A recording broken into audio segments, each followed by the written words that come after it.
তো আজকে শুরু করতে চাই একটা ইমেইল দিয়ে, এবং এবছরের নিয়মই হচ্ছে ইমেইল দিয়ে ঘটনা শুরু, ভূত এফএম শুরু।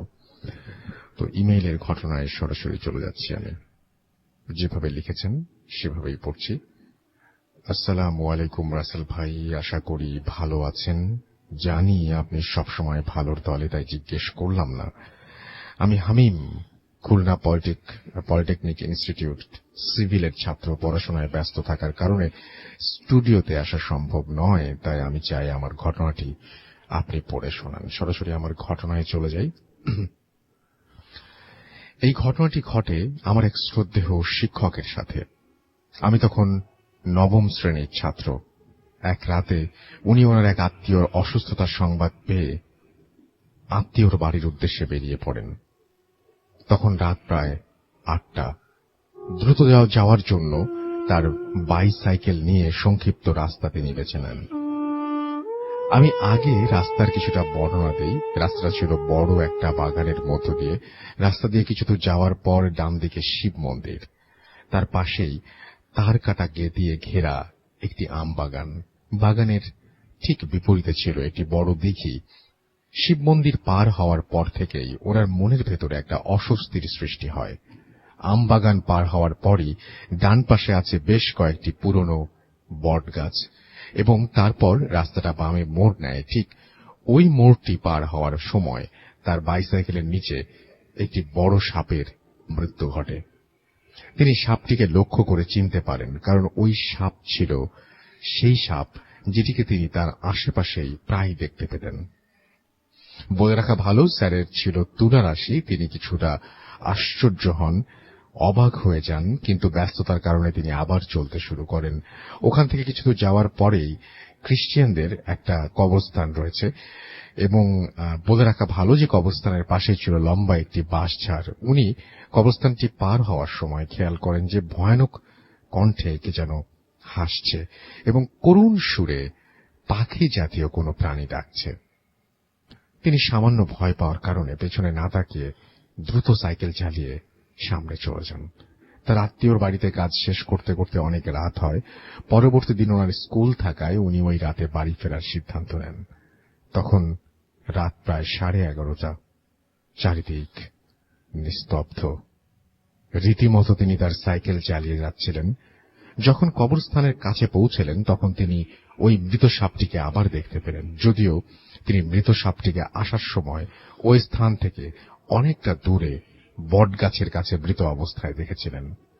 তখন রীতিমতো অবাক হন, মনে মনে ভাবতে লাগলেন এ কি করে সম্ভব।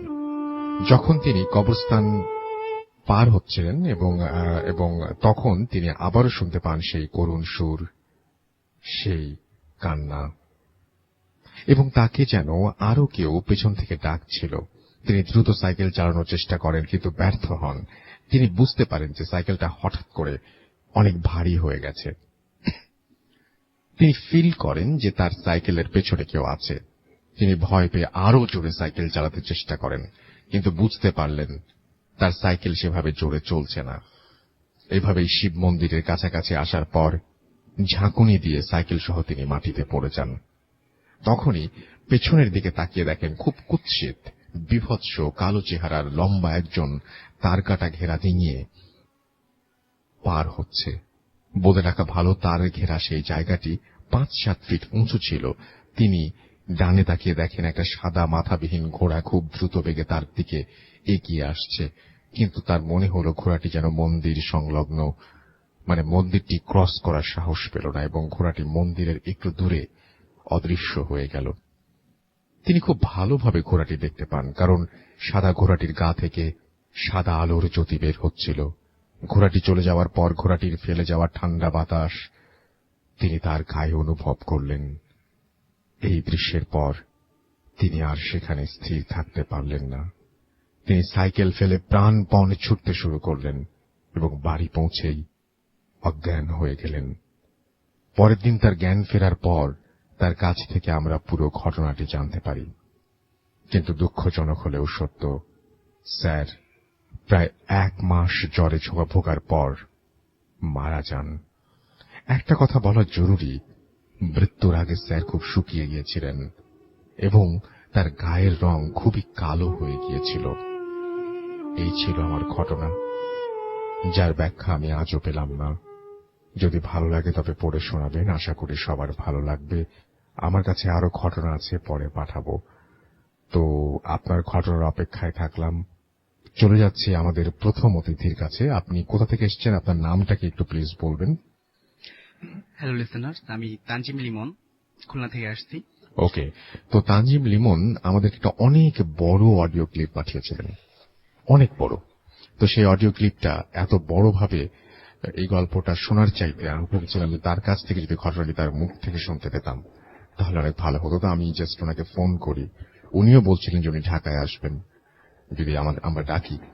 তো আমরা ফোন করলাম এবং ফোন করে তাকে ঢাকা ইনভাইট করতেই তিনি চলে আসলেন। Thank you very much.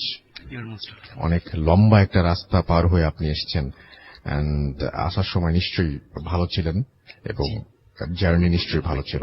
ওকে, তো আমরা ঘটনায় চলে যাব। আমি যে ঘটনাটা শেয়ার করতে চাচ্ছি এটা আজ থেকে 34 বছর আগে ঘটে যাওয়া একটা ঘটনা। ঘটনাটা ঘটেছিল বাগেরহাট জেলার ফকিরহাট থানার একটা প্রত্যন্ত গ্রামে। আচ্ছা। তো ঘটনার শুরুতে I would like to give thanks to Sumaiya Kabir Priya because of her inspiration I share this incident to you, and also thanks to my friend Rafiq Molla for coming with me. তো চলে যাচ্ছি আমি সরাসরি ঘটনাতে। আমার নানারা হলেন দুই ভাই। তো যিনি বড় তিনি হলেন আমার নানা এবং তার ছোট ভাই যাকে নিয়ে ঘটনাটা ঘটছে। তো কোনো একটা অকেশনে আমার নানা শ্বশুর বাড়ি থেকে তাকে ইনভাইট করা হয় এবং নানুকে সঙ্গে করে নিয়ে তার শ্বশুর বাড়িতে বেড়াতে যায়। তো যেদিন বেড়াতে যায় তার পরের দিন সকালবেলা প্রকৃতিটাকে সাড়া দিতে সে রাস্তার অপোজিটে একটা গাছ, ওই গাছের নিচে বসে। তো ওই জায়গাটা ছিল একটা পবিত্র জায়গা, যেটাকে গ্রামের সর্বসাধারণ সবাই গাজীকালু থান নামে জানে এবং প্রতি বছর একটা নির্দিষ্ট সময়ে এলাকার মানুষের উদ্যোগে ওইখানে সিন্নি বিতরণ করা হয়। আচ্ছা। তো যখন আমার নানা ওইখানে প্রকৃতিটাকে সাড়া দেওয়ার জন্য বসছিল তখন তার শাশুড়ি এটা দেখতে পায় এবং পরবর্তীতে আমার নানুকে ডেকে বলে যে আমি তো জামাইকে ওইখানে বসতে দেখলাম, সে তো জায়গাটা অপবিত্র করে ফেলছে, তো তুমি তাকে বলো যে এর জন্য অনুতপ্ত হতে এবং ক্ষমা প্রার্থনা করতে, এবং পরবর্তী যাতে এই ধরনের ঘটনা শেয়ার না করে তাকে একটু সতর্ক করে দাও। যথারীতি নানু নানাকে ডেকে এটা বলে যে তুমি কি ওই জায়গাটাতে বসছিলা, তো ওইটা তো একটা পবিত্র জায়গা, তুমি হয়তো জানতা না, তো এটার জন্য তুমি অনুতপ্ত হও এবং পরবর্তীতে এই ধরনের ঘটনার যাতে পুনরাবৃত্তি না হয় সেদিকে খেয়াল রেখো। তো এটা বলার পর নানাই একরোখা এবং জিদি প্রকৃতির লোক ছিল এবং সেই ধরনের কথা বিশ্বাস করতে মানে তিনি তেমন পাত্তা দিলেন না। এই ঘটনাটা খুব চমৎকার, মূল ঘটনা শুরু হবে এখনই। জি।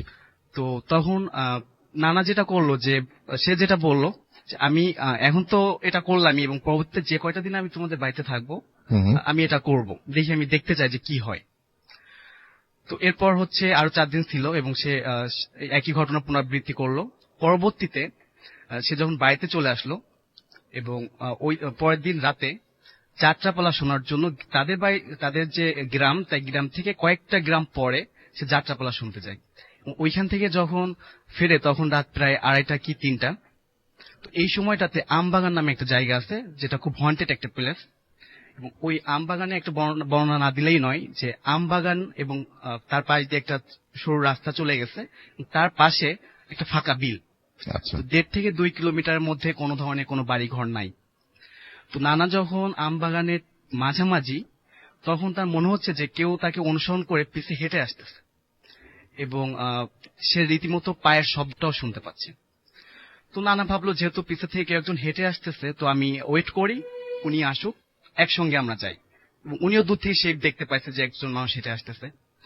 তো এটা ভাবতে ভাবতে উনি হঠাৎ বিড়ি, ওনার কাছে বিড়ি ছিল, উনি ওটা ধরানোর পর যেটা হলো যে উনি হঠাৎ করে দেখলেন যে তিনি যাকে দেখতে পাইছেন কিছুটা দূরে তাকে আর দেখা যাচ্ছে না, এবং যে শব্দটা উনি পায়ের শব্দ শুনতে পাচ্ছিলেন সেটাও তিনি শুনতে পাচ্ছেন না। তখন উনি বুঝতে পারলেন যে সামথিং রং, এবং উনি ওইখান থেকে দ্রুত হাঁটা শুরু করলেন। যখনই দ্রুত হাঁটতে শুরু করছেন তখন মনে হচ্ছে যে ওই শব্দটা তার আরো কাছে চলে আসতেছে, এবং এক পর্যায়ে সে রীতিমতো দৌড়াতে শুরু করছে। যখন দৌড়াতে শুরু করছে তখন মনে হচ্ছে যে পিছের থেকে প্রচন্ড ঝড় শুরু হলো এবং তার দিকে ধেয়ে আসতেছে ঝড়টা। উনি একবার পিছে ফিরে দেখে যে শাড়ি পরা একজন বয়স্ক মহিলা, যার ফেসটা বোঝা যাচ্ছে, অস্পষ্টভাবে উনি ওনার দিকে তাকায় খুব উচ্চস্বরে হাসতেছে এবং মনে হচ্ছে যে সে ভেসে ভেসে নানাকে ধরার চেষ্টা করতেছে। আচ্ছা।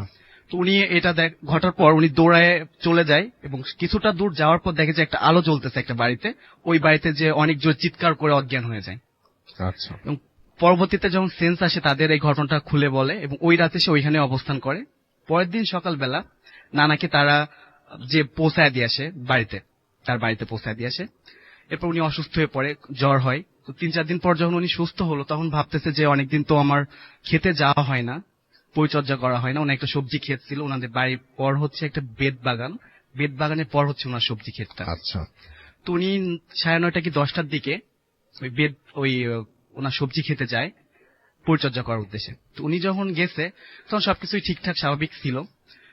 কিছুটা সময় পর উনি দেখতে পাইলো যে ওনার সামনে থেকে একজন মহিলা শাড়ি পরা, সাদা শাড়ি পরা, কোরাস করে পিছের দিকে চলে গেল এবং তার গোমটা টানা ছিল।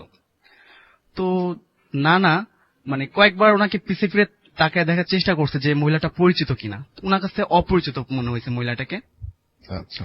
তো এরপর কিছুটা সময় পর আবার যখন উনি পিছে ফিরছে তখন দেখে যে ওই মহিলাটা ওনার সবজি ক্ষেতের মধ্যে এসে পুরো সবজি ক্ষেতটা পায়ে মারাচ্ছে। মানে বিষয়টা এরকম যে উনি সবজি ক্ষেতটা নষ্ট করার চেষ্টা করতেছে। আচ্ছা। তখন নানা খুব রাগান্বিত হয়ে যায় এবং মানে খুব শাউট করে যে আপনি কেন এটা করতেছেন, আপনি দেখতে পাচ্ছেন না যে আমার সবজি ক্ষেতটা নষ্ট হয়ে যাচ্ছে, আপনি এইভাবে পারছেন কেন? তখন ওই মহিলা কোনো মানে কর্ণপাতই করে না, সে তার মতো করে পুরো সবজি ক্ষেতের মধ্যে পায়চারি করতেছে। এটা ঘটার পর নানা ওইখান থেকে উঠে চলে আসে এবং ওনাকে মানে ধমক দেওয়ার উদ্দেশ্যে খুব কাছে যখন আসে তখন ওই মহিলাটা খুব ভয়ঙ্কর ভাবে হেসে ওঠে। এটাতে উনি প্রচন্ড ভয় পায় এবং যখন ওনার মাথা থেকে গোমটাটা তুলে নেয় তখন যে বিভৎস চেহারা, এটা ওনার মনে এতটাই দাগ কাটে যে উনি ওইখানেই সেন্সলেস হয়ে যায়। আচ্ছা। তো সকাল গড়ায় বিকাল হয়ে গেছে, সন্ধ্যা হয়ে যাচ্ছে, কিন্তু নানা আর বাড়িতে ফিরে আসে না। তখন বাড়িতেও কোনো পুরুষ লোক ছিল না এবং নানু খুব পদ্মাশীল একটা মহিলা ছিল, সে যে যাবে দেখতে এই অনুমতিটাও তার ছিল না। যখন সন্ধ্যার দিকে বড় নানা বাড়িতে ফিরে আসছে তখন বলতেছে যে দাদা আমি তো আপনার ছোট ভাই সেই সকালে চলে গেছে, তো এখন সন্ধ্যা হয়ে গেল, এখন তো আসে নাই, আপনি কি একটু দেখবেন? তো নানা যায় দেখতে, যে দেখে যে নানা ওইখানে, ছোট নানা, উনি অজ্ঞান হয়ে পড়ে আছে এবং ওনার নাক থেকে রক্ত বের হচ্ছে এবং একজন কুস্তিগির কুস্তি লড়ার পর যে শব্দটা বের হয় ওরকম একটা শব্দ করতেছে। আচ্ছা। পরবর্তীতে ওনাকে ওইখান থেকে ক্ষেত থেকে বাড়িতে নিয়ে আসা হয় এবং হুজুর ডেকে ওনাকে করা হয়, সেবা দেওয়ার চেষ্টা করা হয় এবং উনি স্বাভাবিক হওয়ার পর এই ঘটনাটা শেয়ার করে যে আমি এটা দেখছি। ওই দিন রাত থেকে সে একটা অদ্ভুত স্বপ্ন দেখতে শুরু করে। সেটা হলো যে দুজন লোক, গাজী এবং কালু, বলছে যে আমি গাজী এবং আমার ভাই কালু, তুমি আমাদের পবিত্র জায়গাটা অপবিত্র করছো, তো এর জন্য শাস্তি স্বরূপ তোমার 12 দিনের জন্য গাজীর গীত গাইতে যাইতে হবে। আচ্ছা। তো আমি একটু এক্সপ্লেন করি। 12 দিনের জন্য ফার্স্ট টাইম। তো এক্সপ্লেন করি। গাজীর গীত হলো আপনার গাজী এবং কালু এই যে পীর, সর্বসাধারণ তাদের পীর নামে জানে, কিন্তু প্রকৃতপক্ষে এনারা হচ্ছে জিনের বংশধর, কিন্তু মানুষ রূপে মানব সেবায় নিজেদের নিয়োজিত করছিল। আচ্ছা। যার কারণে সর্বসাধারণ তাদের পীর আমি চিনে থাকে। আচ্ছা। তো বলছে যে তুমি আমাদের জায়গাটা অপবিত্র করছো, সুতরাং শাস্তি স্বরূপ তোমার 12 দিনের জন্য যেতে হবে। স্বপ্নের মধ্যে। এবং বলা হচ্ছে ঘটনা শুরু হলো কেবল। হ্যাঁ, এখান থেকে হচ্ছে ঘটনার শুরু। তো তখন নানা সকালবেলা ঘুম থেকে উঠে নানুকে বলছে যে আমি কিছু একটা স্বপ্ন দেখছি, আমি তোমাকে বলতে চাচ্ছি কিন্তু আমি ঠিক মনে করতে পারতেছি না যে আমি কি দেখছি। দ্বিতীয় দিনও ওই একই ধরনের স্বপ্ন। তো এখন বলা হচ্ছে যে তুমি এটাতে গুরুত্ব দিচ্ছ না, তোমার 12 দিনের জন্য না, তোমার 12 মাসের জন্য যেতে হবে। আচ্ছা। সেকেন্ড নাইট সে স্বপ্নে এটা দেখতেছে। তো যথারীতি ওটাও পরের দিন নানা মনে করে যে বলবে নানুকে, সেটা সে বলতে পারতেছিল না। তৃতীয় দিন একই রকম স্বপ্ন দেখলো, কিন্তু আজ বলল যে তুমি কোনো গুরুত্ব দিচ্ছ না, আমাদের বারবারই হেয় প্রতিপন্ন করতেছো, তোমার শাস্তি স্বরূপ এখন 12 বছরের জন্য যেতে হবে। আচ্ছা। গাজীর গীত গাওয়ার জন্য কোন একটা দলের সাথে অন্তর্ভুক্ত হয়ে পুরো দেশব্যাপী এই গাজীর গীতটা তার গাইতে হবে। তো ওই দিন নানা রিয়াক্ট করে ফেলছে যে স্বপ্নের মধ্যেই, যে আমি কি ফকিরনি, আমি এখন গাজীর গীত গাইতে যাব, আমার কি বাবার কোনো ধন সম্পদ নাই, আমি কেন এটা করতে যাব, আমি এটা পারবো না। তো সকালবেলা হচ্ছে নানার এটা মনে ছিল, এবং ওই দিন আমার যে বড় নানা, আমার নানু, আমার নিজের যে নানু এবং ছোট নানুর সামনে এই ঘটনাটা বলছে যে আমি তো দাদা এই স্বপ্নটাই 3 দিন যাবত দেখতেছি, তো গতকাল তো আমি স্বপ্নের মধ্যে এটা বলে ফেলছি। তো বড় নানাও এটা পাত্তা দেয়নি এবং হেসে উড়ায় দিচ্ছে যে তুমি কি অদ্ভুত স্বপ্ন দেখা শুরু করলা, এটা কোনো স্বপ্ন হলো? তো এরপর যেটা হলো যে তার 3-4 দিন পর থেকে নানা মিসবিহেভ শুরু করলো নানুর সঙ্গে এবং সবার সঙ্গে। সে কি জানি একা একা চুপচাপ আনমনা ভাবতে থাকে, কারোর সঙ্গে খুব একটা কথা বলে না, ঠিকঠাক মতো খাওয়া দাওয়া করে না, মানে ব্যাপারটা অসহ্যর পর্যায়ে চলে যাচ্ছিল। তো যেটা হলো যে এর আরো 2-1 দিন পর হঠাৎ করে নানা নিরুদ্দেশ, তাকে আর কোথাও খুঁজে পাওয়া যাচ্ছে না। পুরো গ্রামবাসী এবং পরিচিত আত্মীয় স্বজন সবাই সাধ্যমতো সব জায়গাতে খোঁজাখুঁজি করলো, কিন্তু নানার কোনো ধরনের কোনো সন্ধান পাওয়া গেল না। এই মতো অবস্থায় ওই গ্রামের একজন বৃদ্ধ লোক সে বলল আমার নানাকে যে শফির উদ্দিন, তুমি একটা কাজ করো, যশোর গাজীপুর নামে একটা জায়গা আছে, ওখানে একজন পীর আছে, তুমি ওই পীরের শরণাপন্ন হও, উনি হয়তো তোমাকে একটা প্রপারলি গাইডলাইন দিতে পারে। এবং এই কথা শোনার পর নানা, আমার ছোট নানু এবং গ্রাম্য প্রতিবেশী আরো 2 জন সেই যশোর পীর সাহেবের সঙ্গে দেখা করতে যায়। তো এখানে একটা মজার ব্যাপার হচ্ছে, যখনই নানু, নানা এবং ওই 2 জন প্রতিবেশী ওই পীর সাহেবের বাড়ির মধ্যে পা রাখছে, তখন ওই পীর সাহেব বলে উঠছে যে কি ফকিয়ার থেকে আঞ্জুমান আসতো, তোমার স্বামী হারায় গেছে এই উদ্দেশ্যে। সবাই তো আশ্চর্য যে এটা কিভাবে সম্ভব, উনি কিভাবে এটা জানবে। তো ওই পীরের একটু বর্ণনা দিই। উনি হচ্ছে মানে সমস্ত শরীরে প্রচন্ড রকম ঘা পাঁচটা এবং চুলকানি এত পরিমাণ যে দেখলে ঘৃণা লাগে। তো যাই হোক, উনি হচ্ছে কারোর সঙ্গে নিজের ফেসটা দেখাতো না, ফেসটা আর কি পায়ের মধ্যে মানে হাঁটুর মধ্যে মাথাটা ঢুকায় কথা বলতো। তো এরপর যেটা হলো যে বলছে যে আমি তোমাকে 3টা কাঁঠালের পাতা দিচ্ছি, তুমি এই কাঁঠালের পাতা 3টা একটা যাওয়ার সময় রূপসা নদীতে ফেলে যাবা, আরেকটা তুমি ভৈরব নদীতে ফেলবা, এবং তৃতীয় যে কাঁঠালের পাতাটা এটার সঙ্গে একটা ঢিল বেঁধে পুকুরে এই প্রান্ত থেকে যতটা দূরে সম্ভব ছুঁড়ে মারবা। যতটা দূরে যাবে তুমি তাকে, তোমার হাজবেন্ডকে তত তাড়াতাড়ি খুঁজে পাবা। তো এই ঢিল ছোড়ার পরের দিন ফকিরহাট বাজারে ওই গ্রামেরই একজন আবিষ্কার করে নানাকে, যে রাস্তার পাশে সে শুয়ে আছে এবং শরীরটা অনেক ময়লা নোংরা, মানে ঠিক বদ্ধ পাগল বলতে যেটা বোঝায় সেরকম একটা গেটআপে সে শুয়েছিল। তো এখান থেকে তাকে নিয়ে আসা হয় বাড়িতে, এবং বাড়িতে নিয়ে আসার পর ওনাকে জিজ্ঞাসা করা হয় যে কেন তুমি কোথায় গেছিলা, তোমায় আমরা খুঁজে পাচ্ছিলাম না কেন। কিন্তু তিনি এর কোনো সদুত্তর দেয় না, চুপচাপ থাকে এবং কি জানি একটা ভাবনার মধ্যে উনি থাকে। তো এরপর যেটা হলো যে যেদিন নিয়ে আসছে তার পরের দিন আবার উনি আবার মিসিং হয়, মানে হঠাৎ করে নিরুদ্দেশ, আবার খোঁজাখুঁজি শুরু, কিন্তু ওনাকে আর কোথাও খুঁজে পাওয়া যাচ্ছে না। তো উপায়ন্ত না দেখে আবারও নানা সেই পীরের সান্নিধ্যে তার কাছে যায়, যে বলে যে আমার ভাইকে তো পাইছিলাম, তো উনি তো আবার মিসিং হয়েছে, তো আমি এখন কি করতে পারি। তো তখন বলতেছে যে দেখো, ও তো গাজী কালুকে অসম্মান করছে, যার জন্য শাস্তি স্বরূপ ওর সঙ্গে এমনটা হচ্ছে। তো আমি তোমাকে যে তদবিরটা দিচ্ছি তুমি এটা সঙ্গে করে নিয়ে যাও, এবং আজকে তোমরা যখন রওনা দিবা আমার এখান থেকে, যখন ব্যাক করবা তোমাদের বাড়িতে, তখন মাঝ রাস্তাতে গেলেই তুমি তোমার ভাইকে পাবা, এবং তার কিছুটা দূরে একটা মসজিদ থাকবে, মসজিদ থেকে একটা কালো লোক বের হবে এবং অদ্ভুত দেখতে, ভয়ানক চেহারা, উনি প্রায় 8 থেকে 10 ফুট 10 ইঞ্চি লম্বা হবে এবং চুলগুলা কোড়া কোড়া হবে এবং বোবা থাকবে, গায়ের রংটা সম্পূর্ণ কালো থাকবে। কিন্তু ওকে দেখে ভয় পাওয়ার কোনো কারণ নাই, কারণ হচ্ছে ও তোমাদের কোনো ধরনের কোনো ক্ষতি করবে না। এই হচ্ছে কালু, মানে গাজীর যে ভাই কালু। তো যথারীতি সেটাই হলো। যখন মাঝ রাস্তা আসলো, মাঝ রাস্তায় আসার পর দেখে যে নানা রাস্তার ডান পাশ থেকে হেঁটে যাচ্ছে, পর ওনাকে ভ্যানে তোলা হলো। ভ্যানে তোলার কিছুটা দূর যাওয়ার পর দেখা গেল যে মসজিদ থেকে ঠিক যে বর্ণনাটা পীর সাহেব দিছে ওই বর্ণনা একটা লোক বেরোলো এবং ওই ভ্যানটাকে অনুসরণ করতে থাকলো। এখানে একটা আশ্চর্য ব্যাপার যে ভ্যানটা যে গতিতে যাচ্ছে, উনি পায়ে হেঁটে যাচ্ছে, কিন্তু সে একই গতিতে যাচ্ছে, মানে দূরত্ব তৈরি হচ্ছে না। ঠিক এইভাবে বাড়ি পর্যন্তই ওই কালো লোকটা আসলো এবং ওনাকে দেখার জন্য আশেপাশে গ্রাম থেকে লোকজন ছুটে আসা শুরু করলো। মানে একটা অদ্ভুত ব্যাপার যে ফজলু হারায় গেছিল, ফজলুকে খুঁজে পাওয়া গেছে, কিন্তু সঙ্গে এরকম অদ্ভুত একটা লোক আসছে, আচ্ছা, যার সঙ্গে মানুষের শারীরিক গঠনে মিল থাকলেও আকার আকৃতি কোনো মিল নাই। মানে গায়ের রং অত্যাধিক কালো, বোবা, যে বর্ণনাটা আমি একটু আগেই দিলাম।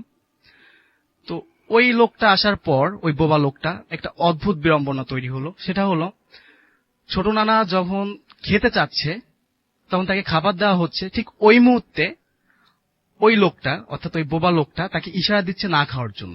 আচ্ছা, মানে ক্ষুধার যন্ত্রণায় ছোট নানা ছটফট করতেছে, খেতে দেওয়া হচ্ছে কিন্তু খেতে পারতেছে না। ঠিক আচ্ছা। ওই মুহূর্তে উনি নিষেধ করতেছে না খাওয়ার, মানে খাওয়া যাবে না। এবং ওই বোবা লোকটা নানার সঙ্গে ইশারায় জানি কি কথা বলে, সেটা নানা বোঝে এবং ওই বোবা লোকটা বোঝে, আর কেউ সেটা বুঝতে পারে না। আচ্ছা, এবং ওই বোবা লোকটা বারান্দায় যে জায়গাটাতে বসে থাকতো, শুধু ওই জায়গাটাতেই সবসময় বসে থাকতো। শুধুমাত্র আজানের টাইমে উনি রাস্তায় যেত, যাওয়ার পর মানে উনাকে আর পাওয়া যাইত না। আবার নামাজ শেষ হওয়ার যে সময়টা, তখন দেখা যেত উনি এসে বারান্দাতে বসতে। আচ্ছা। তো এর মধ্যে নানার আচরণেরও অদ্ভুত পরিবর্তন হতে থাকে। মানে এত বেশি পাগলামি শুরু করে যে উপায়ন্ত না দেখে আমার বড় নানা, আদরের ভাই, একমাত্র ভাই হওয়া সত্ত্বেও তাকে শিকল দিয়ে বেঁধে রাখতে শুরু করে। আচ্ছা, এবং হাতে পায়ে শিকল দিয়ে একটা পিলার, ওই পিলারের মধ্যে তাকে বেঁধে রাখতো। তো এইখানেও একটা মানে অদ্ভুত ব্যাপার হচ্ছে, আপনি জেনে থাকবেন রাসেল ভাই, যে ফ্লোরের মধ্যে মাটির যে ঘরগুলা থাকে অনেক শক্ত থাকে মাটিটা, যেটা কোন একটা ধারালো কোদাল দিয়ে কাটাও খুব কঠিন একটা ব্যাপার। উনি, মানে আমার যে ছোট নানা, উনি নখ দিয়ে ঘরের মধ্যে 3.5 হাত কবর খুঁজে পেলে, ঠিক 3.5 হাত নখ দিয়েই। আচ্ছা, এবং ওই পিলারের মধ্যে তাকে বেঁধে রাখা হতো এবং সে ওই কবরের মধ্যে শুয়ে থাকতো, হাতে পায়ে শিকল দেওয়া থাকতো। তো যেটা হলো 12তম দিন, মানে এইভাবে দিনের পর 12টা দিন পার হয়ে যাচ্ছে, কিন্তু কোনো ধরনের কোনো খাবার নানা খেতে পারতেছে না। তো এটা দেখে সহ্য করতে না পেরে আমার বড় নানা এবং প্রতিবেশী আরো 3-4 জন মিলে ওই বোবা লোকটাকে খুব করে ধোলায়, ইচ্ছা মতো মাইর দেয়। মাইর দেওয়ার পর ওই বোবা লোকটা ওইখান থেকে চলে যায়। আচ্ছা। তো এই 12 দিনের মধ্যে আমার নানা কারোর সঙ্গে একটা কথা পর্যন্ত বলে নাই। ঠিক ওই বোবা লোকটা যেমন চুপচাপ থাকতো, ইশারায় কথা বলতো, নানাও ঠিক তাই করে। ওই দিন যখন ওই পাগল, মানে বোবা লোকটাকে মেরে তাড়া দেওয়া হলো, তখন নানা প্রথম আমার বড় নানাকে ডেকে কথা বলতেছে যে, বড় ভাই তুমি এটা কি করলা, তুমি কেন ওকে মারলা, তুমি যে ওকে মারছো ও তো আমাকে নিয়ে যাবে, তুমি তো আমাকে আর ধরে রাখতে পারবা না, বলে হাউমাউ করে কাঁদতে শুরু করতে। তখন নানা ওনাকে আশ্বস্ত করে বলল যে, ভাই তুমি দুশ্চিন্তা করো না, আমি তো আছি, কিভাবে না আমি দেখবো।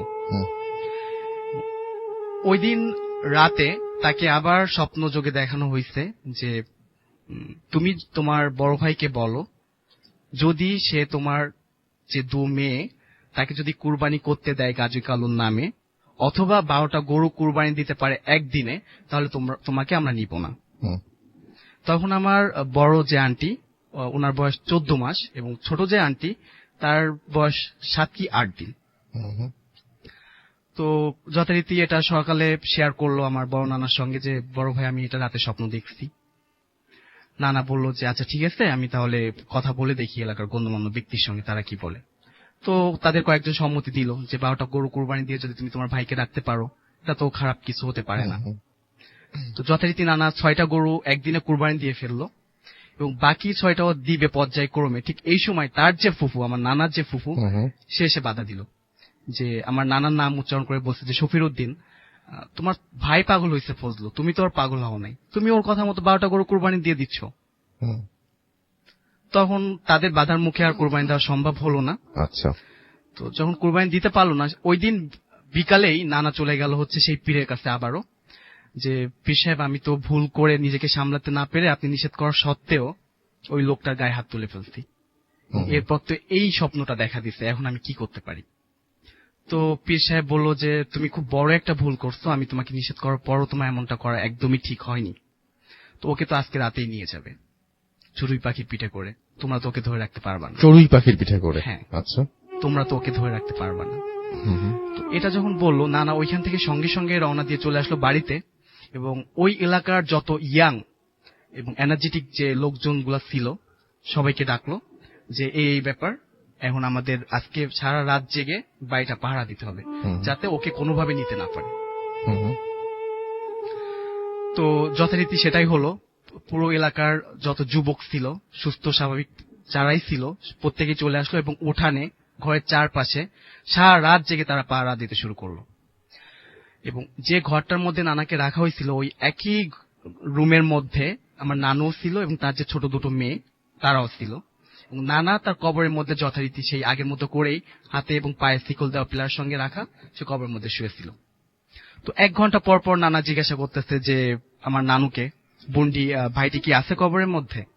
তা প্রথমবার বলছে যে যখন 11টার দিকে জিজ্ঞাসা করছে, হ্যাঁ বড় ভাই ও তো কবরের মধ্যে শুয়ে আছে। যখন আরো 1 ঘন্টা পর অর্থাৎ 1টা-1:30টার দিক জিজ্ঞাসা করছে যে ও কি করে, তখন ও বলছে যে সে শুয়ে আছে। তো ঘুমাইছে? বলছে না ঘুমায়নি, এখনো জেগে আছে। তো এইভাবে যখন রাত 3টা কি 3:30 তখন প্রতিবেশী একজন, নাম হচ্ছে মুসলিম, তো সে প্রকৃতিটাকে সাড়া দিতে ঘরের পিছনের দিকটাতে গেছে। তো যখন গেছে তখন উনি দেখলো যে ঘরের মধ্য থেকে একটা চড়ুই পাখি তার মাথার উপর দিয়ে উড়ে গেল। এটা দেখে উনি দ্রুত এসে আমার নানাকে বলছে যে বড় ভাই আমি তো এরকম একটা দেখলাম, তুমি একটু দ্রুত দেখো তো ফজলু শুয়ে আছে কিনা। আচ্ছা। তো যখনই আমার নানা জিজ্ঞাসা করতেছে আমার নানুকে, ছোট নানুকে, যে দেখো তো ফজলু কি করে, তখন বলছে যে ভাই ও তো শুয়ে নাই, ও তোর মধ্যে নাই, কবরের মধ্যে নাই। যখনই এটা বলছে নানা দ্রুত, বাধা অবস্থায় ছিল। হ্যাঁ, শিকল দিয়ে হাত বাঁধা পা বাঁধা, ঘরের বাইরে থেকে তালা দেওয়া, অন্য কোথাও থেকে বেরোনো কোনো ধরনের কোনো সুযোগ নাই। আচ্ছা। তো তাড়াতাড়ি তালাটা খুলে ভিতরে ঢুকলো, ঢুকে দেখে যে ঠিক একইভাবে শিকল পড়ে আছে, কবরের মধ্যে তালা দেওয়া আছে, কিন্তু নানা নাই। আচ্ছা। ওই সময়ে সবাই যারা ছিল ওইখানে সবাই চারপাশে ছড়ায় গেল নানাকে খোঁজার জন্য, কিন্তু তাকে কোথাও পাওয়া গেল না। আচ্ছা। সর্বশেষ যখন তাকে একদমই পাওয়া যাচ্ছে না, তখন আবার সেই পীরের শরণাপন্ন হলো এবং পীরকে যে বললো যে এই ঘটনা। তখন বলছে যে আমি এটা তো তোমাকে বলেই দিছিলাম যে ওকে নিয়ে যাবে, তোমরা ধরে রাখতে পারবা না। তো এই সময়টাতে আমার নানুকে বলে ওই পীর যে আজকে ঠিক যেভাবে যে জায়গা থেকে যে সময়ে ওকে নিয়ে যাওয়া হয়েছে চড়ুই পাখির পিঠে করে, ঠিক 35 বছর পর একইভাবে একই সময়ে ওকে চড়ুই পাখির পিঠে করে ওই জায়গাটাতে নামায় দেওয়া হবে। আচ্ছা। যদি সে বেঁচে থাকে। তো তখন আমার নানু পা জড়া ধরে কান্নাকাটি শুরু করে যে যেভাবে হোক আপনি আমার স্বামীকে ফিরে আনার ব্যবস্থা করে দেন, আমার সবেমাত্র ছোট ছোট দুটো মেয়ে, আমি এদের কিভাবে বড় করে তুলব। তখন উনি বলে যে একটা সুযোগ আছে, আমি চেষ্টা করে দেখতে পারি, কিন্তু তুমি তো সেটা মানতে পারবে না, তোমার তো খুব অল্প বয়স, 16-17 বছর বয়স, তোমার পক্ষে তো এটা সম্ভব হবে না। তো নানু খুব কাঁদতে থাকে যে আপনি আমাকে যেটা বলবেন আমি সেটাই করব, শুধুমাত্র আমার স্বামীকে ফিরে আনার ব্যবস্থা করে দেন। তখন উনি বলে যে তোমার 12 দিন নফল রোজা রাখতে হবে এবং রাতের শেষ ভাগে তাহাজ্জুদ নামাজ পড়তে হবে। 12তম দিন আমি তোমাকে একটা গোলাপ জল দিচ্ছি, তাহাজ্জুদ নামাজ পড়া শেষ করে পুরো ঘরটার মধ্যে গোলাপ জলটা ছিটাবা, তারপর নামাজে পার্টিতে বসে জিকির করতে থাকবা। এই সময়টাতে জিনের যে বাদশা সে আসবে এবং তাকে তুমি তোমার এই কষ্টের কথাগুলা অনুনয় বিনয়ের মাধ্যমে যদি বলতে পারো এবং সে যদি সম্মতি দেয় তাহলেই ফিরে আসা সম্ভব। কারণ জিনের বাদশার এখতিয়ার আছে তোমার হাজবেন্ডকে ফিরে আনার। এবং তোমার হাজবেন্ড এখন কোকাপ শহর আছে। কোকাপ শহর হলো বলা হয়ে থাকে জিনের রাজধানী এবং জিনের রাজ্য, যেটা 7 সাগর 13 নদীর ওপারে আছে, যেখানে সাধারণ মানুষের পক্ষে যাওয়া সম্ভব না। জিন যদি কাউকে নিয়ে যায় তাহলেই সম্ভব সেখানে পৌঁছানো। তো এটা বলল নানুর যথারীতি ওই সে যে নিয়মটা বললো ওটাই শুরু করলো। 12 দিন নফল রোজা রাখলো, এরপর নামাজ পড়লো। 12তম দিন আমার যে নানু সে বলতেছে যে আজকে তো উনি আসবে, যদি পীরের কথা সত্য হয়ে থাকে তাহলে তুমি একা তো ভয় পাবা, আমি তোমার বিছানাতে ঘুমের ভান করে থাকবো, কিন্তু আমি ঘুমাবো না, তোমাকে সাহস দেওয়ার জন্য আমি এটা করতেছি, তুমি ভয় পাবা না। তুমি খুব সুন্দরভাবে তাকে বোঝায় বলবা যে তোমার কতটা অপূরণীয় ক্ষতি হয়েছে এই ঘটনা থেকে। তো যথারীতি ওরকম রাত তখন প্রায় 2-2:30 হবে। নানু নামাজ শেষ করছে, গোলাপ জল ছিটাইছে, নামাজের পার্টিতে বসে যখন জিকির করতেছে চোখ বন্ধ করে, তখন হঠাৎ ঘরের মধ্যে খুব দারুণ একটা সুঘ্রাণ। তো নানু আমাকে বলল যে এই সুঘ্রাণটা আসলে পারফিউম বা আমি কোনো আতরে কখনো পাইনি, এতটা সুঘ্রাণ। এরপর হঠাৎ একটা ভারী কণ্ঠ তাকে বলতেছে যে তুই আমাকে কেন স্মরণ করছিস, কি চাস তুই আমার কাছে। তখন নানু চোখ মেলে দেখে যে তার সামনে সাদা পাঞ্জাবি পরিহিত একজন ব্যক্তি, যার মাথায় সাদা পাগড়ি, মুখে লম্বা দাড়ি এবং চেহারাটা জ্বলতেছে। তো এটা দেখে নানুর খুব অল্প বয়স ছিল, সে ভয় খুব চিৎকার চেঁচামেচি করে কান্না করে ওঠে। তখনই ওই লোকটা হঠাৎ করে অদৃশ্য হয়ে যায়। পরের দিন যথারীতি আবারও যাওয়া হয় পীরের কাছে, যে এই ঘটনা, আমি তো আসলে ব্যর্থ হয়েছি, আমি ভয় পেয়ে গেছি, আমি ওনাকে বলতে পারিনি। তো তখন বলল যে দেখো মা, এখন আর কিছু করার নাই, আমি শেষ যে চেষ্টা সেটাও করলাম, কিন্তু তুমি আসলে এটা পালন করতে ব্যর্থ হলা, তো এটা এখন আর কিছু করার নাই। তবে তুমি যদি ধৈর্য ধরে থাকতে পারো, ও যদি বেঁচে থাকে, তো 35 বছর পর আবার ঠিক ওই জায়গাটাতে ওই সময় চুরি পাখির পিঠে করে ফিরিয়ে দেওয়া হবে, এবং তোমার হাজবেন্ডের মনে কোনো ধরনের কোনো আফসোস রাখা হবে না। অর্থাৎ যদি তোমাদের বাড়িতে কেউ মারা যায়, তাকে ভিক্ষুকের বেশে অথবা পাগলের বেশে দেখে নিয়ে যাওয়া হবে। যদি কোনো বিয়ের প্রোগ্রাম করা হয়, সেটাতে এসে তাকে খাওয়ায় নিয়ে যাওয়া হবে। যদি কোনো মিলাদ মাহফিল হয়, সেটাতে এসেও সে অংশগ্রহণ করবে। এবং যদি কোনো বিপদ আপদে পড়ো, তো সবসময় তোমাদের সাহায্য সহযোগিতা করার জন্য সে বিভিন্ন ভেষে তোমাদের সান্নিধ্যে আসবে। এবং প্রতিদিন সন্ধ্যার দিকে তোমার হাজবেন্ডের বাড়ির কথা মনে হবে। তো যখনই বাড়ির কথা মনে হবে, তখনই সে হাঁটতে শুরু করবে। এবং যখন রাত হয়ে যাবে, তখন তোমার হাজবেন্ড যে জায়গাটা থেকে হাঁটা শুরু করছিল, ওই জায়গাটাতেই নিজেকে আবিষ্কার করবে। তো এইভাবে চলতে থাকবে। এরপর থেকে এই তো আজকে 34 বছর 6 মাস 18 দিন চলতেছে। আজও পর্যন্ত নানু গভীর আগ্রহে অপেক্ষায় আছে যে এখনো অপেক্ষায় আছে, আর তার মানে কয়েকটা দিন বাকি আছে। হ্যাঁ, জাস্ট কয়েকটা দিন বাকি। আমরা খুব এক্সাইটেড এবং আশাবাদী যে ইনশাআল্লাহ নানা ভাই আমাদের মাঝে ফিরে আসবে।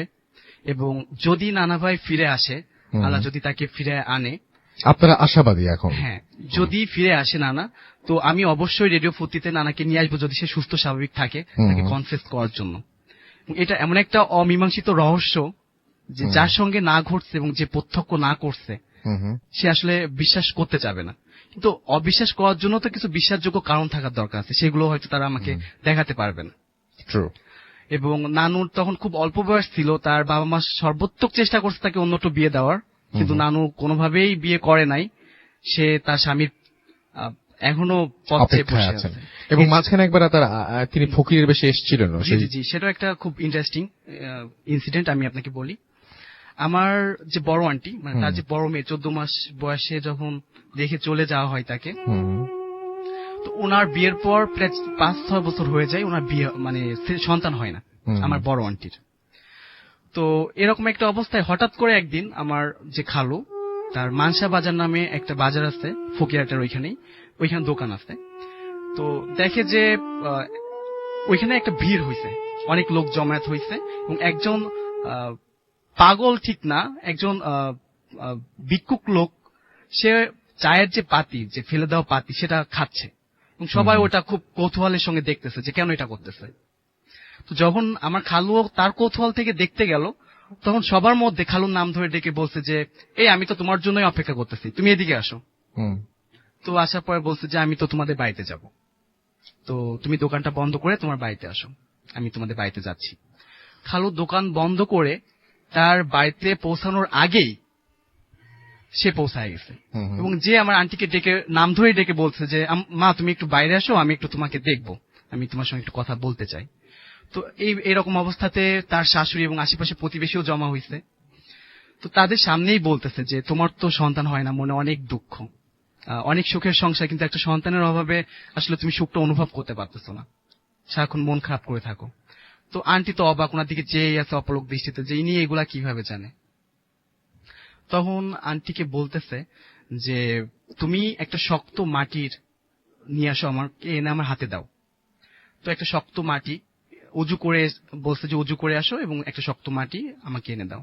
তো এনে দিছে, দেওয়ার পর উনি হাতে নিয়ে একটু নাড়াচাড়া করে ফু দিল, দিয়ে বলছে যে এটা ধরো। তো দিছে শক্ত মাটি, কিন্তু আন্টির হাতে যখন মাটিটা দেওয়া হলো, তখন মাটিটা নরম তুলতুলে, মানে খুব সফট, ঠিক রসমালাইয়ের মতো এরকম সফট হবে। তো এরপর আন্টিকে বললো যে তুমি এটা খাও, এবং এটার যে স্বাদ, এই স্বাদ তুমি কখনো কাউকে বলতে পারবা না।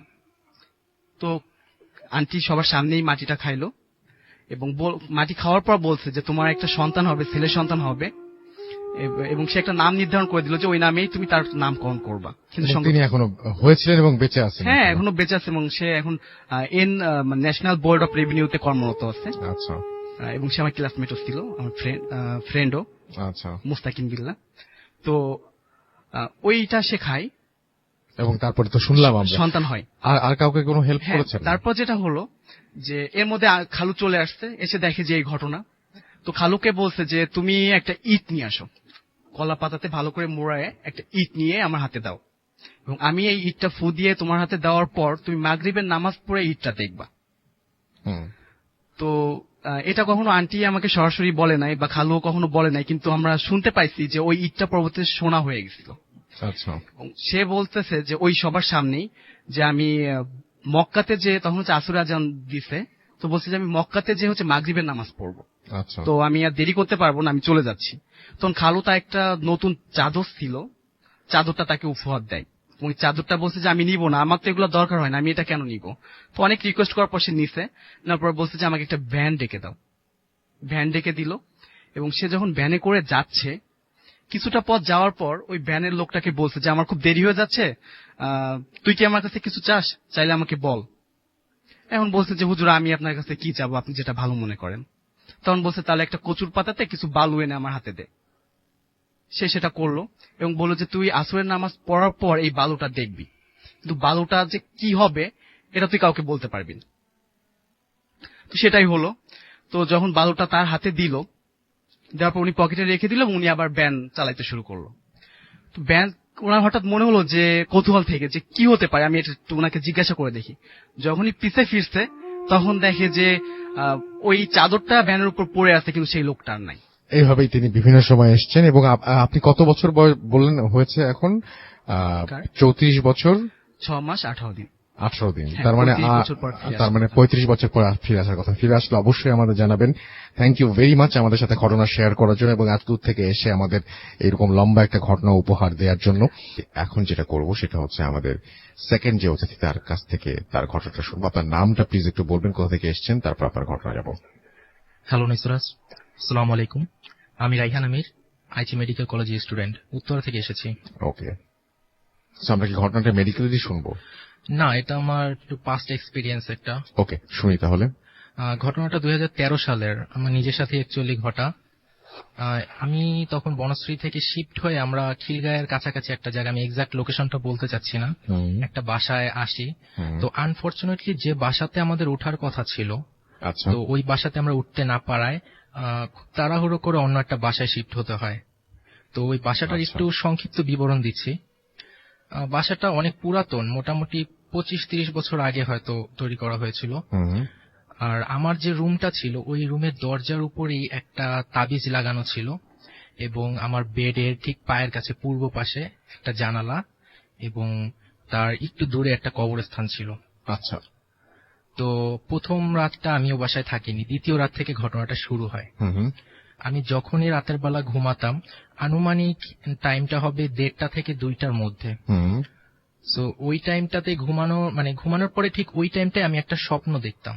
আচ্ছা। স্বপ্নটা অনেকটা এরকম যে আমি কোনো একটা অপরিচিত জায়গায় যাচ্ছি, এবং ওই স্বপ্নে আমি রাস্তাঘাটে যেসব পোস্টার বা ব্যানার টানানো আছে সেখানে যা লেখা থাকতো সেগুলো স্পষ্টভাবে পড়তে পারতাম। আচ্ছা। কিছু লোকের সাথে আমি হাঁটছি এবং তাদের কাঁধে একটা খাটিয়ার উপর একটা লাশ আছে, এবং তাদের সাথে আমি হাঁটছি। মাঝে হয়তো পরিচিত কারো সাথে কখনো কখনো দেখা হতো। কিছু দূর যাওয়ার পরে আমি যে জিনিসটা দেখতাম যে আমি আস্তে আস্তে কেন জানি উপরে উঠে যাচ্ছি। আচ্ছা। এবং একটা সময় যখন আমার মাথাটা খাটিয়া থেকে কিছুটা উপরে যায়, আমি দেখি যে ওই খাটিয়াতে যে শোয়া আছে তার মুখের কাপড়টা সরানো, এবং ওইখানে আমার নিজের চেহারাটা আমি দেখছি। তো প্রথম আমি খুবই আঁতকে উঠতাম এবং অনেক ভয় পেতাম, তবে আমি জিনিসটাকে ভাবতাম হয়তো একটা অ্যাবনর্মাল, জাস্ট একটা স্বপ্ন দেখা। কিন্তু জিনিসটা 1-2 দিনে থামে না, 1.5 মাস আমার সাথে জিনিসটা ঘটতে থাকে। এই স্বপ্নটা আমি একদম ফজরের আগ পর্যন্ত দেখতাম। যখনই আনুমানিক 4:05 থেকে 4:07 এরকম সময় আমার ঘুমটা ভাঙতো। যখনই ঘুম ভাঙতো দেখতাম যে দূরের কোনো মসজিদে খুব আস্তে আস্তে একটা আজানের ধ্বনি আসছে। আচ্ছা।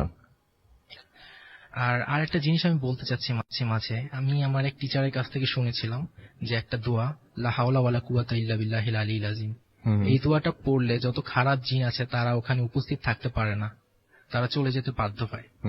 তো স্বপ্নের মধ্যে আমি মাঝে মাঝে ফিল করতে পারতাম যে আমি তো স্বপ্ন দেখছি, তখন আমি উঠতে চাইতাম কিন্তু আমি উঠতে পারতাম না। আমার কাছে মনে হচ্ছে যেন আমি নিজের শরীরের ভিতরে আটকা পড়ে গিয়েছি। আচ্ছা। এই দোয়াটা যখনই আমার মনে পড়তো আমি পড়তাম, তো দেখতাম যে অর্ধেক দোয়াটা আমি স্বপ্নের ভিতরে পড়ছি, বাকি অর্ধেক দোয়াটা আমার যখন মুখটা খুলছে তখন জোরে একটা শব্দ হিসাবে বের হয়ে আসছে। আচ্ছা। তো এরকম মোটামুটি 1.5 মাস আমার সাথে ঘটনাটা চলে, এবং যখন আমি দোয়াটা পড়তে পারতাম না আমাকে সেই ফজরের ওয়াক্ত পর্যন্ত কষ্ট পেতে হতো।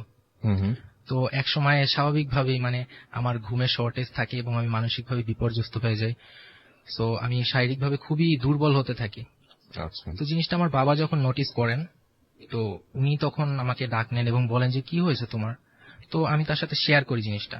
তখন সে বললেন যে আসলে কি জিনিসটা কি তোমার মনে হচ্ছে এই তাবিজের জন্য? আমি বললাম হয়তো বাবা, কারণ এছাড়াও তো আমি অন্য কিছু দেখছি না। তো উনি আমাকে তাবিজটা ফেলে দিতে বলেন, পরবর্তীতে উনি অবশ্যই তাবিজটা ফেলে দেন। এরপর আর আমি এই এক্সপেরিয়েন্সটা কখনো ফিল করিনি। সো কিউরিওসিটি বশত আমি একটু জানার চেষ্টা করি যে আসলে ঘটনাটা কেন হয়েছিল আমার সাথে। তো ওই স্থানীয় কিছু মানুষকে জিজ্ঞাসা করি। তো পাশের বাসার এক দারোয়ান চাচার কাছ থেকে আমি যে ঘটনাটা জানতে পারি, ওই বাসায় একটা ছেলে এবং মেয়ে থাকতো, কাপল, হাজবেন্ড ওয়াইফ, রিসেন্টলি ম্যারেজ করেছিলেন, লাভ ম্যারেজ ছিল। নাফিজ এবং নাবিলা তাদের নাম। তো তাদের মা ছেলের যে মা, উনি মেয়েটাকে পছন্দ করতেন এবং চাইতেন যাতে তাদের ছাড়াছাড়ি হয়ে যায় বা এরকম কিছু। তো উনি যেটা করেন যে ব্ল্যাক ম্যাজিকের আশ্রয় নেন এবং ওই তাবিজটা ঘরের দেয়ালে টানিয়ে রাখেন। মেয়েটা প্রায় নাকি বলতো যে সে খুবই বাজে বাজে স্বপ্ন দেখে, কি স্বপ্ন সেটা সে কখনোই বলতো না। তো একটা টাইমে যেটা হয় যে ওই মেয়েটা আর সহ্য করতে না পেরে ছাদ থেকে লাফ দিয়ে আত্মহত্যা করে। আচ্ছা। তো এই ছিল আমার গল্পটা আসলে। ওকে, এটা জি জি বলেন, আরেকবার বলেন। বললাম যে এটা আসলে আমার রিয়েল লাইফ এক্সপেরিয়েন্স। তো যার সাথে হবে এই জিনিসটা সেই শুধুমাত্র বুঝতে পারবে। না, ডেফিনেটলি, সেটা তো অবশ্যই। থ্যাংক ইউ সো মাচ আপনাকে স্টুডিওতে আসার জন্য, এবং স্টুডিওতে আপনিও আসুন সেটাই আমি চাই। আমরা চলে যাব আমাদের পরবর্তী অতিথির কাছে। আপনার নামটা প্লিজ একটু বলবেন, কোথা থেকে এসেছেন, তারপর আপনার ঘটনায় যাব। থ্যাংক ইউ রাসেল ভাই for giving me opportunity. You are most welcome. I am Asim, coming from Uttara, third year MBBS Aichi medical college. জি। তো আমাদের আসলে মেডিকেলে সবসময় হচ্ছে আমাদের ফার্স্ট ইয়ার থেকে ফার্স্ট ইয়ার যেটা পড়াশোনা হয়, ডেড বডি নিয়ে আমাদের পড়াশোনা করতে হয়, যে অ্যানাটমি যে সাবজেক্টটা। তো আমরা যখন ফার্স্ট ইয়ারে ক্লাস করি, তো মোটামুটি হচ্ছে আমাদের ম্যাক্সিমাম পড়াশোনাই সেটা হচ্ছে ডেড বডি রিলেটেড। তো যাই হোক, ঘটনাটা হচ্ছে দিনটি ছিল হচ্ছে বুধবার, এবং এটা রিসেন্টলি আপনার হচ্ছে গত ইয়ারের ডিসেম্বরের দিকে। আচ্ছা। তো আমি আর হচ্ছে আমার এক ফ্রেন্ড হচ্ছে অর্ণব, তো আমরা দুজনে একসাথে পড়ি এবং একই রুমে থাকি। তো আমার এক রিলেটিভ ভর্তি ছিল উত্তরা এক হসপিটালে, আমি হসপিটালের নাম বলতে যাচ্ছি না। তো আমরা হচ্ছে রিক্সা করে বের হই এবং ওখানে পৌঁছতে আমাদের 10টা বাজে। তো যাওয়ার পর রিলেটিভ ওখানে তার সাথে দেখা করি, স্টে করি, তারপর ডক্টরের কাছ থেকে রিপোর্ট চেক করি। তো ওখানে কিছুক্ষণ থাকার পর পাশের রুম থেকে একটা চিৎকার ভেসে আসে, দ্যাটস লাইক যে একটা ডেথ হয়েছে এই মাত্র, এরকম একটা কান্না, আর্তনাদ। তো আমরা সেখানে ছুটে যাই, আমি আরো। তো বেসিক্যালি প্রথমে হচ্ছে যেটা চেক করতে হয় যে পালস, হার্টবিট বা ব্রেথিং হচ্ছে কিনা, সেটা তখন ওই মুহূর্তে ডক্টর ছিলেন না ওই রুমে। তো আমরা চেক করে দেখলাম যে হ্যাঁ, হি অলরেডি ডেড, সে মারা গেছে। তো তারপর ডক্টর আসলেন, যে ডেড নিশ্চিত করলেন। তো বলে রাখি যে বাচ্চাটা ছিল 10 থেকে 11 বছর হবে, আর ওর সাথে সম্ভবত গার্ডিয়ান হবে, ওটা হচ্ছে ওর কাজিন, শুনলাম পরে। ওর বয়সও খুব একটা বেশি হবে না, হয়তো 16-17 বছর, 15-16 এরকম বছর হবে। তারপর ডক্টরের কাছ থেকে আমরা ওই বাচ্চা সম্বন্ধে জানলাম, তার লিউকেমিয়া হয়েছিল। এবং রাসেল ভাই, আপনি জানেন যে এটা খুব ব্যয়বহুল একটা ট্রিটমেন্ট, হ্যাঁ, অনেক টাকা পয়সা, অনেক খরচ হয়। এবং তারপর আর মেডিকেলে হচ্ছে আপনার যে যদি কোনো বিল বাকি থাকে তাহলে ওরা কিন্তু ডেড বডি ছাড়ে না। তো বিলটা পে করে তারপর ডেড বডি নিতে হয়। তারপর ওই মেডিকেলে আমাদের একজন টিচার ছিলেন, প্রফেসর। তো উনি ওখানে বসেন, তো ওনার সাথে কথা বললাম। তো উনি বললো যে হ্যাঁ ঠিক আছে, তাহলে যে বিলটা বাকি আছে ওটা আমাদের দিয়ে দিই, এটা বলবো আর কি। তো আমরা ওখানে বিলটা পেমেন্ট করলাম। তারপর উনি আমাকে বললেন যে তোমরা তাহলে কাজ করো, ওই মানে পেশেন্টটা তো আসলে ওনাদের ওখানে গার্ডিয়ান কেউ নেই, বা ওরা একটু পুয়ার ফ্যামিলি, তোমরা কষ্ট করে অ্যাম্বুলেন্সে করে তোমরা হচ্ছে বডিটা দিয়ে আসো। হ্যাঁ, এরকম একটা প্রপোজাল দিল। তো আমরা চিন্তা করলাম হ্যাঁ ঠিক আছে চলে যাই। তারপর হচ্ছে ঠিক তখন আমরা বিলটা পে করে আমরা অ্যাম্বুলেন্স নিলাম।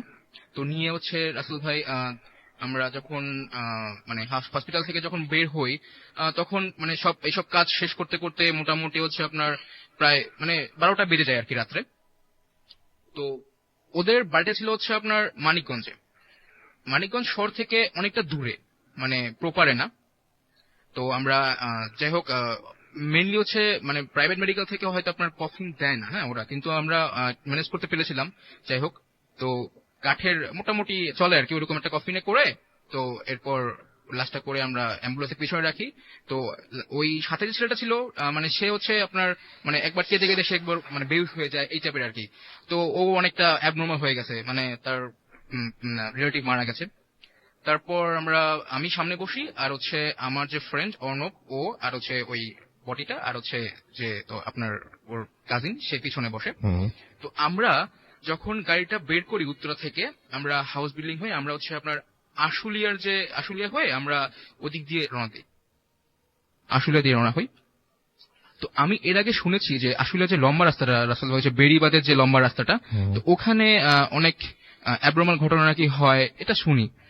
তো আমরা যখন ওই রাস্তাটা পৌঁছাই মোটামুটি মাঝে, তখন কি হয় সে মানে একটা লোক মানে দূর থেকে ভালো বোঝা যাচ্ছিল না, মানে তিনি আমাদের গাড়ি থামানোর জন্য ইশারা করতেছেন। তো আমরা মানে তখন মাথার মধ্যে চিন্তা একটাই যে বডিটা নিয়ে যেতে হবে, ওখানে পৌঁছাতে হবে, এটাই। তো যাই হোক, লোকটা কোনোভাবেই মানে রাস্তা সরতেছিল না। এরপর হর্ন দেওয়া হলো কিন্তু না। এরপর সে একদম গাড়ির সামনে এসে পড়লো যে এখন যদি গাড়িটা না থামানো হয় তাহলে লোকটা হয়তো ডের হয়ে যাবে। তো গাড়িটা থামানো হলো, থামিয়ে আমরা নামলাম এবং নেমে খুব অবাক হলাম যে একটা লোক, তিনি হচ্ছে একদম ধবধবে সাদা পাঞ্জাবি পায়জামা পরা, টুপি পরা, তারপর হচ্ছে আপনার হাতে তসবি, এবং ওনার মানে বডি থেকে একটা অন্যরকম একটা পবিত্র মানে ঘ্রাণ ভেসে আসতেছে। তো উনি আমাকে বললেন যে কোথায় যাচ্ছেন, ওকে রেখে যান। আমি বললাম যে ওকে রেখে যাব মানে ওকে কে? বললো যে আপনি গাড়িতে যে লাশ নিয়ে যাচ্ছেন, ওই লাশটা আমাকে দিয়ে যান, রেখে যান। তো আমি একটু অবাক হয়ে যাই, এবং আমার মাথার মধ্যে এইটা খেলে রাসেল ভাই যে ডেড বডির বোনস এবং ভিসেরা এটা কিন্তু খুব হাই প্রাইস। হ্যাঁ, তো এইটা নেওয়ার জন্য কিন্তু একদল লোক থাকে যারা হচ্ছে আপনার কবর থেকে লাশ চুরি করে, এরপর হচ্ছে আপনার মৃত বডি নিয়ে যায়, নিয়ে ওখান থেকে এই করে। তো আমার মাথায় তখন এটা কাজ করলো যে মেবি হয়তো এরকম কোন চক্রে হতে পারে। তো আমি ওনাকে রিকোয়েস্ট করলাম যে প্লিজ আপনি রাস্তা থেকে সরে যান, আমাদের কাজ করতে দিন। তো উনি আবারও একই কথা বললেন যে রেখে যাও। যাই হোক, ওনার কথাটা ওইরকম পাত্তা না দিয়ে আবার আমরা গাড়িতে উঠলাম, উঠে স্টার্ট করলাম গাড়ি। এরপর যখন আমরা স্মৃতিসৌধ ক্রস করে মোটামুটি হচ্ছে আপনার ধামরাইয়ের কাছাকাছি চলে গেলাম, ঠিক তখন আমাদের গাড়ির কিছু সামনে একদল কুকুরগুলো খুব মানে একবার রাস্তা থেকে এপার থেকে ওপার যাচ্ছে, এপার থেকে ওপার যাচ্ছে, মানে দেখা যাচ্ছে এরকম। তো একটা পর্যায়ে কি হলো যে ওগুলো আমাদের গাড়িটাকে একদম ঘিরে ফেললো। তারপর আমরা গাড়ি আবার স্টপ করলাম, নামলাম, এবং মজার ব্যাপার এবং কোইন্সিডেন্স যেটাই বলেন, এবং ওই লোকটাকে সেম আবার ওখানে দেখলাম ঠিক সেই অবস্থায়। তখন একটু হালকা মানে একটু রোমাঞ্চকর লাগতেছে যে কি ব্যাপার, এই লোকটা কি আমাদেরকে ফলো করতেছে না মানে লাশ চুরি করার জন্য, না কি ওনার অন্য কোনো ইন্টেনশন আছে, ঠিক বুঝতে পারতেছি না। এরপর গাড়ি থেকে আর নামলাম আমি, আমার বন্ধু। নেমে উনি সেই একই কথা বলতেছে যে তোমরা যা করছো এটা ঠিক না, তোমরা লাশটা রেখে যাও। তো তখন একটু ভয় লাগতেছে যে আসলে তখন রাত, যখন আমরা ধামরাই তখন প্রায় 1:30 বেজে গেছে, গাড়ি ঘোড়াও কম, ঢাকা-রিচা মহাসড়কের কথা বলতেছি। তো এরপর ওনাকে আবার জিজ্ঞেস করলাম যে আপনি কি চান। উনি বারবার একটা কথাই, উনি হাতে আপনার তসবি নিয়ে জপ করতেছে, আর হচ্ছে একটা কথা যে তোমরা লাশটা রেখে যাও। এরপর আমরা ওনাকে ওখান থেকে সরিয়ে যে মানে হাত জোর করে ওনাকে বললাম যে প্লিজ আমাদের যেতে দিন, আমাদের দেরি হয়ে যাচ্ছে। তখন আমাদের মাথার মধ্যে কেমন মানে অতরকম কিছু হচ্ছে না। তো আমরা তখন আবার গাড়িতে উঠলাম। এখন হচ্ছে কি যে কিছু দূর যাওয়ার পর যে কফিনটা আমরা নিয়েছি, হ্যাঁ এইটা কেমন যেন একটু মানে নড়াচড়া করছে, অ্যাজ লাইক এস এরকম যে আপনার আমরা যদি বাইরে থেকে নক করি, হ্যাঁ কাঠের মধ্যে যেমন একটা আওয়াজ হয়, মানে নকিং এর আওয়াজ। হ্যাঁ নকিং এর আওয়াজ হচ্ছে। তো এইটা একটু কেমন যেন বিব্রতকর লাগলো যে এইটা কিভাবে মানে কফিনের ভেতর থেকে নক করবে। হ্যাঁ কে নক করবে, এটা তো কখনো এটা তো হতে পারে না। তো দুই একবার নক হচ্ছে আর আমি তো সামনে ফ্রন্ট সিটে বসছি আর আমার ফ্রেন্ড সে তো পিছনে, তো ও জিনিসটা ভালোভাবে ফিল করতে পারতেছে যে নকিং হচ্ছে। তো ও আমাকে মানে ডাকলো ওখান থেকে যে তুই গাড়িটা থামাতে বল, গাড়িটা থামাতে বল, সামথিং ইজ হ্যাপেন হিয়ার। তো আমি আমার গাড়িটা থামালাম। থামানোর পর এরপর হচ্ছে দেখলাম যে আমরা নামলাম, নেমে কফিনটার কাছে গেলাম এবং কাছে গিয়ে দেখলাম যে না তখন কোনো সমস্যা নেই। আবার যখন ঠিক আমরা উঠতে যাবো ঠিক তখনই এরকম একটা অদ্ভুত আওয়াজ, আবার নকিং আওয়াজ।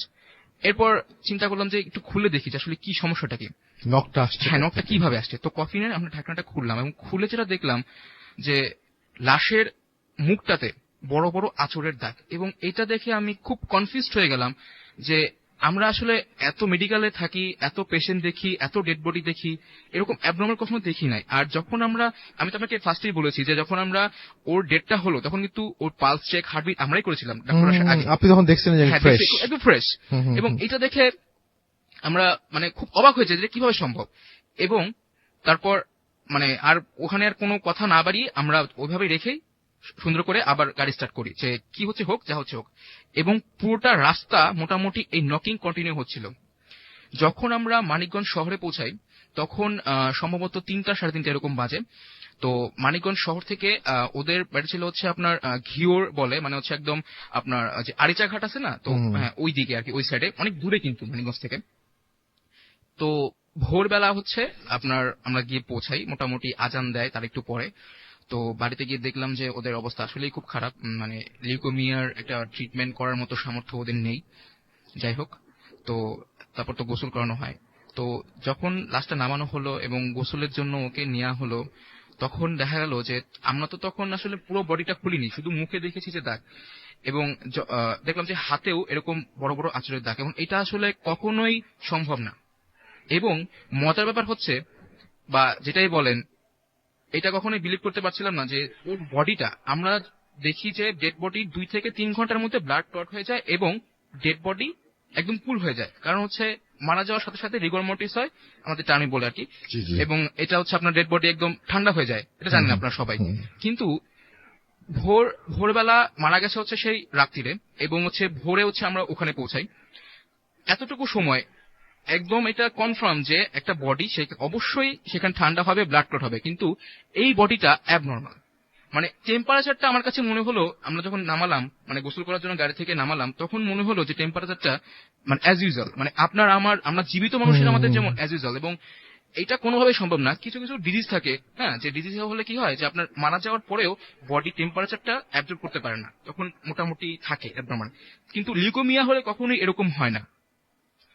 আর এরকম হওয়ার পেছনে কি কারণ সেটা আমরাও জানি না, আমরা মেডিকেল সায়েন্সে এত পড়াশোনা করি, বাট এটা কেন হচ্ছে জানি না। এটা নিয়ে আমি কথা বলছি স্যারদের সাথে, স্যার এটা কিভাবে সম্ভব। আপনি চিন্তা করেন যে প্রায় 6 ঘন্টা 5 ঘন্টা হয়ে গেছে, বডি একদম ঠান্ডা হয়ে যাওয়ার কথা, কিন্তু হয়নি। এরপর যখন মানে জানাজার পড়ানো হবে, তো জানাজা পড়ানোর সময় আমরা ওই যে লোকটার কথা বললাম লোকটাকে আবার দেখি, এবং সেই লোকটা জানাজা পড়াচ্ছে, এবং জানাজার সময় খুব সুন্দর একটা পবিত্র স্মেল ভেসে আসে। আমি আমার এই জীবনে আমি কখনো এরকম স্মেল পাইনি, এবং সেটা আমি শুধু একা না, আমার অ্যাম্বুলেন্সের ড্রাইভার এবং আমার সাথে যে আমার ফ্রেন্ড ছিল ও সহ 3 জন, যে এখন এত সুন্দর স্মেল কখনো পাইনি। জানাজা পড়ানো, সেই ভদ্রলোক কি নামাজ পড়াচ্ছেন? না, সেই ভদ্রলোক নামাজ পড়ছেন না, সেই ভদ্রলোক জানাজাতে অংশগ্রহণ করেছেন। হ্যাঁ, ঠিক সেরকম তসবিহ হাতে কি। তারপর জানাজা পড়ানো হলো, লাশ কবর দেওয়া হলো, আমরা ওখানে স্টে করলাম, ওদের পরিবারের সাথে একটু কথাবার্তা বললাম। এরপর কিছুক্ষণ পর একটা ছোট বাচ্চা আসলো, 10-11 বছরের, বাচ্চার নাম ছিল মাহিন। তো সে মানে কোনোভাবে জানতে পেরেছে যে আমরা লাশটা ঢাকা থেকে নিয়ে আসছি। মাহিন মানে বললো যে ওই ছেলেটা যে মারা গেছে সে ছিল তার খেলার সাথী, সবসময় এর সাথে খেলাধুলা করতো। তারপর আপনার মাহিন বললো যে ওই ছেলেটা মানে ওরা হচ্ছে মাদ্রাসাতে পড়ে, লোকাল ওখানে মাদ্রাসাতে। তো আমরা আমাদের ওখানে নিয়ে গেল আর কি, যে এখানে আমার বন্ধু আমরা সাথে পড়তাম। তো মাদ্রাসায় যাই এবং গিয়ে ওখানে আপনার যে ওখানে দায়িত্বে আছে ওনার সাথে কথা বলি। ওনারাও বলে যে হ্যাঁ আমরাও টাকা কালেক্ট করেছিলাম এবং ওকে চিকিৎসা করানোর জন্য, কিন্তু মিস্টেক মরে গেছে আর কি, এরকম। তারপর ওখানে যখন রুমে ঢুকলাম, ঢুকে দেখলাম যে দেওয়ালে একটা ফটো, এবং আশ্চর্য হলাম, এবং মানে এইটা আমি বিশ্বাস করতে পারছিলাম না। যদি আমি একা দেখতাম তাহলে আমি বলতে পারতাম যে হ্যালুসিনেশন, ইলিউশন হয়েছে, কিন্তু আমার সাথে 3 জন প্রত্যক্ষদর্শী আছেন, আমার ড্রাইভার এবং আমার বন্ধু। যেই লোকটাকে আমরা রাস্তায় দেখেছি সেই লোকটা ছবিটা ওখানে টানানো, এবং ডেফিনেটলি সেই লোকটা মারা গেছে, আজ থেকে প্রায় 1 বছর আগে মারা গেছে, এবং সে ওখানকার প্রাক্তন মুরব্বী ছিলেন।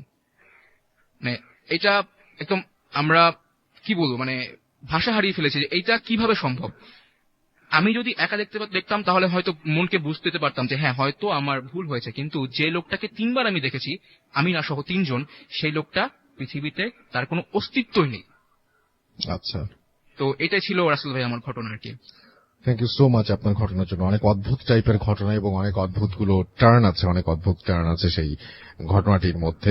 এখন যেটা করব সেটা হচ্ছে আমরা পরবর্তী ঘটনায় চলে যাব। আমাদের আরো অতিথি আছেন, সময় বেশ কম, সুতরাং আমরা পরবর্তী ঘটনায় যাচ্ছি। আপনার নামটা প্লিজ একটু বলে আপনার ঘটনায় চলে যাই আমরা। আপনি আরেকবার একটু আপনার নামটা বলতে হবে এবং আপনি কোথা থেকে এসেছেন। আমার নাম রাইয়ান, আমি নটরডেম কলেজ থেকে এবার এইচএসসি পরীক্ষা দিচ্ছি। ওকে, আমার ঘটনাটি ডিরেক্ট ঘটনাতে চলে যাই। আমার ঘটনাটি মূলত আমার একটা ফ্রেন্ডের কাছ থেকে শোনা। ফ্রেন্ডটি ছোটবেলা থেকে মাদ্রাসা পড়ে, ও এখনো মাদ্রাসায় অধ্যয়নরত আছে। তো ফ্রেন্ডটি যখন গ্রামে যায়, সে মাঝে মাঝে গ্রামে যেত, তো গ্রামে থেকে তার একটা ফ্রেন্ড থাকে, তার সাথে মাঝে মাঝে মাছ ধরতে যেত, ঝিলের ভিতর মাছ ধরতো। তো এই যে ট্যাটা বা কোচ টাইপের জিনিস দিয়ে ঝিলের ভিতর মাছ ধরতে যেত। তো এমন একদিন হঠাৎ করে ওর যে ফ্রেন্ডটা ও ঢাকায় চলে আসে। তো ওই দিন রাত্রেবেলা ওই ফ্রেন্ডটাই আইসা ওকে বলতেছে যে দোস্ত আয় চল আমরা মাছ ধরতে যাই। এখন ওর কাছে খটকা লাগতেছে, এটা কেমন হইতে পারে যে আমার ফ্রেন্ড আজকে সকালে ঢাকায় চলে গেছে, ও এর ভিতরে আবার কিভাবে আসলো, খুবই অদ্ভুত একটা জিনিস। তারপর ও বলতেছে যে তারপর ও গেটটা খুলছে, গেটটা খোলার পর দেখতেছে যে হ্যাঁ ওর ফ্রেন্ডই একবারে ওই যে ট্যাটা টাইপের নিয়ে দাঁড়ায় আছে, বলতেছে যে আচ্ছা ঠিক আছে আমি আসতেছি, কারণ ও এর আগেও মাদ্রাসা থাকতে এইসব জিনিসগুলো ফেস করছে। আচ্ছা, তারপর ও জামা টামা পরে ও একটা নিয়ে বের হয়ে গেছে। তো যাতে যাতে পরে নৌকা যেখানে ওরা উঠা যেখানে মানে ভিতর ঝিলের দিকে যাবে ওইখানে। তো আজকে এমন একটা ওর ফ্রেন্ডটা ও কখনো নৌকা চালাইতে পারতো না, তো আজকে ওই ফ্রেন্ডটা সে নৌকা চালাইতেছে, বলতেছে যে আচ্ছা আমি নৌকা চালাইতেছি তুই মাছ ধর। তারপর ওরা একটা টাইমে গিয়া মাঝখানে নদী প্রায় ঝিলের মাঝখানে যায়, যাওয়ার পরে প্রচন্ড মাছ ধরে, অনেকগুলা মাছ ধরে ওই দিন, অনেক মাছ ধরতেছে। তো তারপর হঠাৎ ওই যে ফ্রেন্ডটা যে বলতেছে যে আচ্ছা দোস্ত চলো আমরা ওই সাইডে যাই, একটা জংলা টাইপের ভিতর আছে, ওই জংলা একটা ভিতরে। তো ওইদিকে মূলত ওই মানে কোন বসত বাড়ি নেই, একবারে জংলা অঞ্চল টাইপের, এখানে মানে একবার মানুষের বসবাস নাই। তো এখন ওই ফ্রেন্ডটা তো আগেই বুঝতে পারছে যে এটা তো মানুষ হইতে পারে না, কারণ আমার ফ্রেন্ড আজকে সকালেই গেছে, এটা কিভাবে হইতে পারে। ওর কাছে এটা খুবই একবার স্ট্রেঞ্জ বিষয়টা লাগতেছে। তারপরও বলতেছে যে না দোস্ত আমি এখন না, আমরা একটু পরে আসি, আমরা বসতির ওই সাইডটাই গিয়ে মাছ ধরে তারপর এই সাইডে আসি, এখনো তো অনেক রাত আছে বাকি আছে। তখন ওরা 2টা নাগাদ ওরা বের হয়েছিল এমন একটা টাইমে।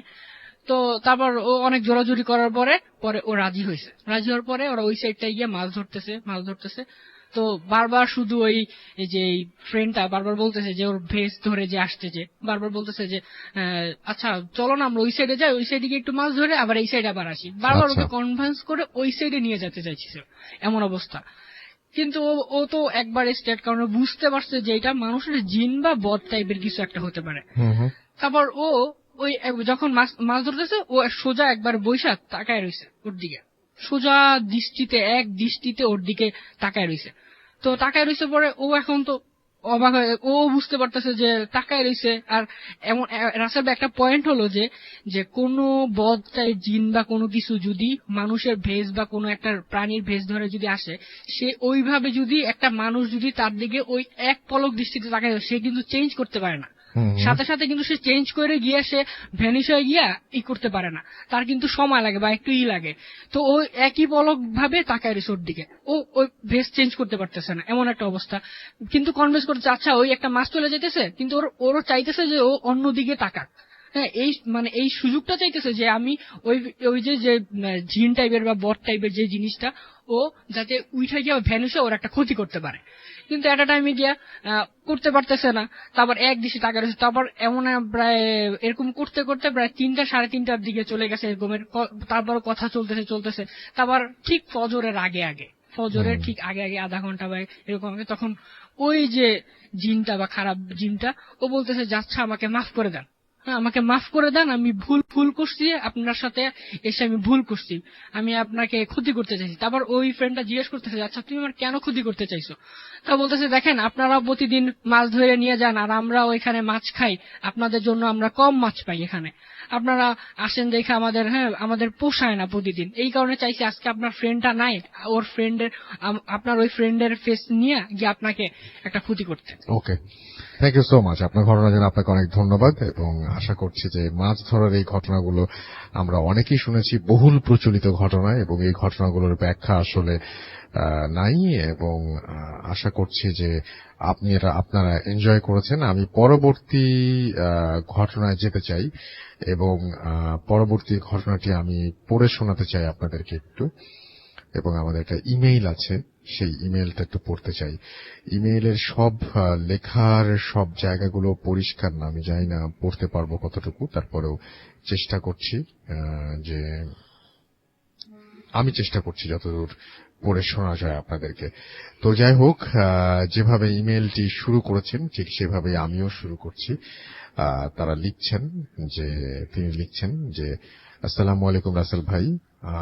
আচ্ছা, আমি এই ইমেইলটার অনেক শব্দই আমি এখানে দেখতে পাচ্ছি না, সুতরাং আমার মনে হয় যে এই ইমেইলটা পড়াটা খুব একটা বুদ্ধিমানের কাজ হবে না, কারণ আপনাদের ডিস্টার্ব হতে পারে। আমি পরবর্তী ইমেইলটায় যাই, এবং এই ইমেইলটা পরিষ্কার আছে। তো যাই হোক, আমি শোনাচ্ছি আপনাদেরকে ইমেইলটা পড়ে, এবং আপনারাও যদি ইমেইল পাঠাতে চান তাহলে খুব সহজ একটা উপায় আছে। bhutfm@radiofurti.fm হচ্ছে আমাদের অ্যাড্রেস, এই অ্যাড্রেসে এসে আপনি শোনাতে পারবেন, লিখে পাঠাতে পারবেন।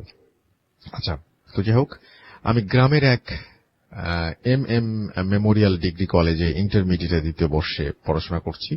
হ্যালো রাসেল ভাই, আশা করি ভালো আছেন। আল্লাহর রহমতে আমিও ভালো আছি। আমি আগে কখনো আপনাদের কাছে ঘটনা পাঠাইনি, এই প্রথম। অনেকদিন ধরে ভাবছিলাম আপনাদের ঘটনা পাঠাবো, কিন্তু মনের মতো ঘটনা পাচ্ছিলাম না। অনেক সাধনার পরে আমি আজ একটা ঘটনার সন্ধান পেলাম, ঘটনাটি পাঠাচ্ছি। 2008 ডিসেম্বর খুব ভোরেই বাবার কাছে ফোন আসে ফুপুর বাড়ি থেকে। ফুপুর মেজ মেয়ের বিয়ে, কোনো সঙ্গত কারণে আনুষ্ঠানিক যাত্রা ছাড়াই। আমাদের ফ্যামিলি থেকে একজনকে যেতে হবেই, এবং আজই বাবা দায়িত্বটা আমাকেই দিলেন। কিন্তু আমি ঠিক মতো চিনি না, ক্লাস 5-এ থাকতে গিয়েছিলাম, 8 বছর আগের কথা। সকাল 10টায় রওনা হলাম, এবং 4 ঘন্টা ট্রেন জার্নির পরে মোহিতপুর স্টেশনে পৌঁছালাম। সেখান থেকে একটা ভ্যান ভাড়া করে সোজা জাম্বিলপাড়া যে বাজারে, এবং সেখানে গেলাম।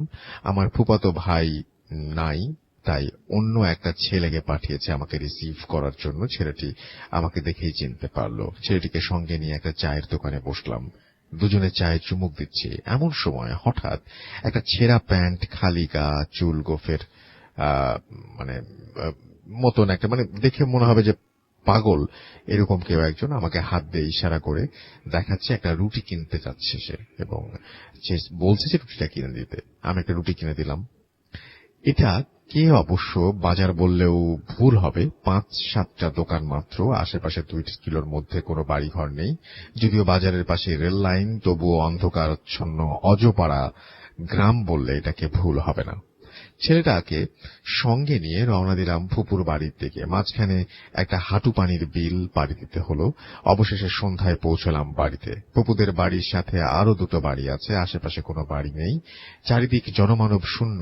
বিদ্যুৎ তো দূরের কথা, হ্যারিকেনের তেলটুকু কিনতে গেলে 1 কিলো হেঁটে জাম্বিলপাড়া বাজারে যেতে হয়। সন্ধ্যার পরেই ঘন কুয়াশা আচ্ছন্ন আবরণ পড়ে যায় পুরো এলাকায়। কনকনে শীত। রাতের খাবারের পর বাইরে বের হলাম।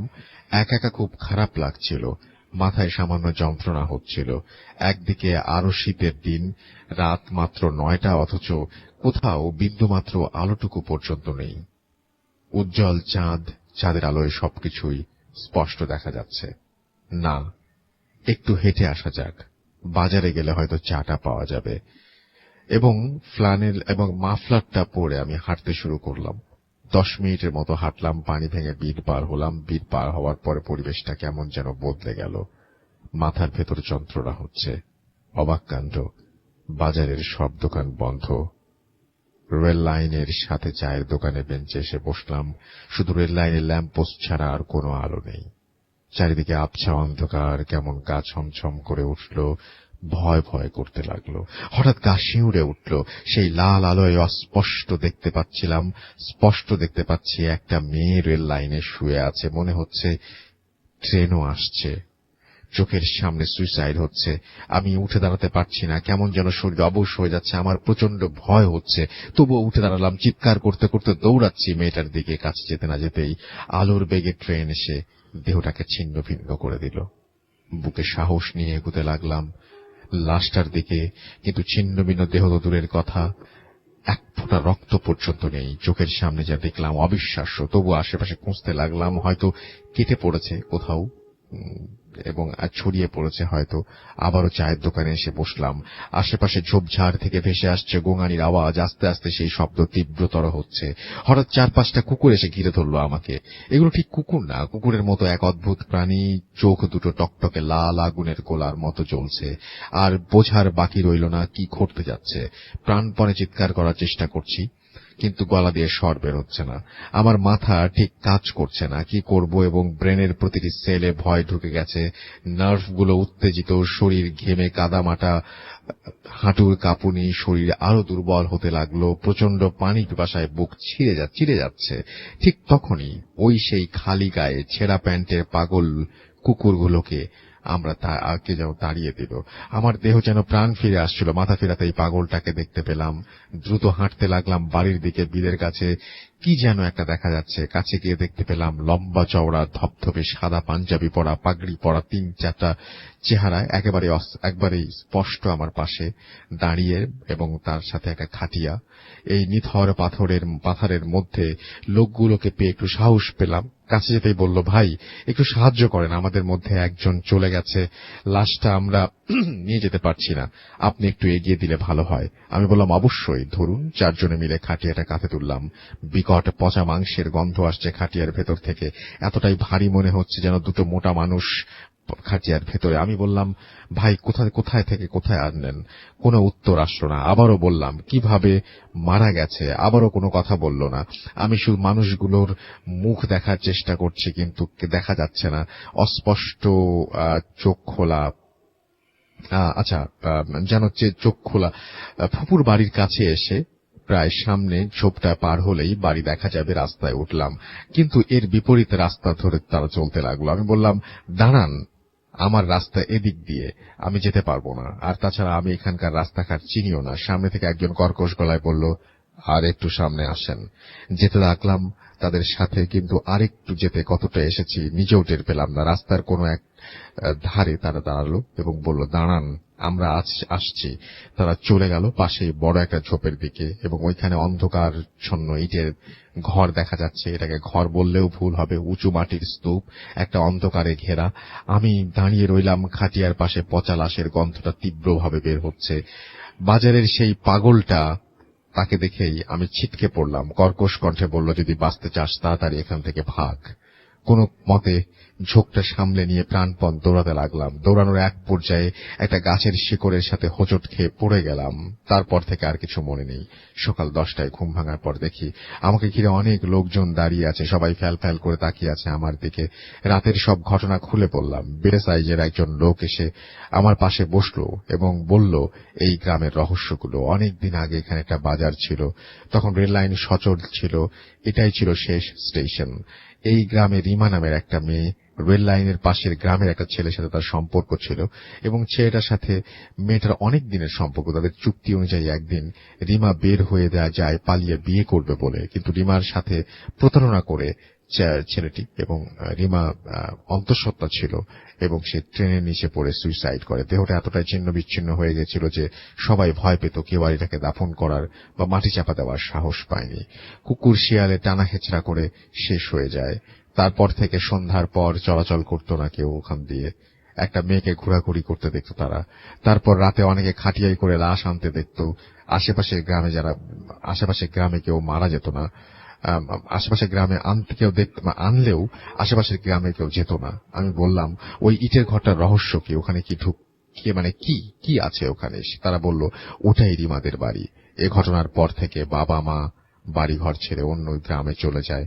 আসলে এখানে আর ট্রেনও চলে না, নদীর ভাঙনে স্টেশন ভেঙে গেছে, আর বাজারে সন্ধ্যার পর একটি পাখিও থাকে না। এই ছিল ঘটনা, এবং আশা করছি এই ঘটনাটি আপনাদের অনেক ভালো লেগেছে। আমাদের আরো 3 জন অতিথি আছে, সুতরাং আমরা ঘটনায় চলে যাই। তার আগে বলি, the night comes live with Grameenphone. আপনারা শুনছেন রেডিও ফুর্তি, এডির এফএম চলছে, ফুর্ত এফএম। আপনার নামটা প্লিজ একটু বলবেন, তারপরে আপনার ঘটনায় যাব। খুব কাছ থেকে বলতে হবে প্লিজ। মোহাম্মদ আলী, ঢাকার পশ্চিম ধানমন্ডি থেকে।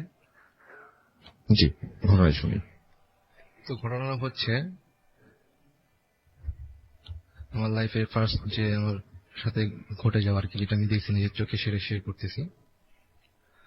তো ঘটনাটা 2010 সালের। তখন আমার বয়স প্রায় 13 কি 14 এরকম হবে, অনেক ছোট। তো যখন আমি মাদ্রাসায় পড়ি, তো মাদ্রাসায় যখন পড়তাম, তো লাইফের ফার্স্ট মানে যেটা আমার সাথে হয় আর কি। তো মাদ্রাসার বর্ণনা দিয়ে আমি আগে, আমাদের মাদ্রাসাটা ছিল মানে একটা গলির ভিতরে, আমি জায়গাটার নাম উল্লেখ করতেছি না, একটা গলির ভিতরে ছিল মাদ্রাসাটা। মাদ্রাসার পাশে একটা বাগান বাড়ি, আর আশেপাশে বিল্ডিং, 5 তলা মাদ্রাসা, 5 তলা বিল্ডিং, নিচতলা ছিল আমাদের মাদ্রাসা। তো আমাদের মাদ্রাসার যে মানে প্রিন্সিপাল সে একজন খুব ভালো আলেম মানুষ, তার ফুল ফ্যামিলি তারা আলেম। তো ঘটনাটা যেখানে হয়েছে, যে আমাদের যে মাদ্রাসার প্রিন্সিপাল, তার ছোট ভাই একটা মানে মেয়ে আছে, তার সাথে মানে ওখান থেকে আমার লাইফে আর কি মানে এসব দেখা শুরু আর কি। তো তার মেয়ে একদিন মানে রাতে ঘুমাইতেছে, ঘুমানোর পরে তো ইলেকট্রিসিটি চলে গেছে, তো খুব গরম লাগতেছে। তো এমনি যেহেতু মানে ওটা একটু চিপা টাইপের ছিল, তো জানলা দরজা বন্ধ ছিল। তো হঠাৎ বুঝতেছে যে মানে একটা খুবই বাতাস আসতেছে ওর রুমে।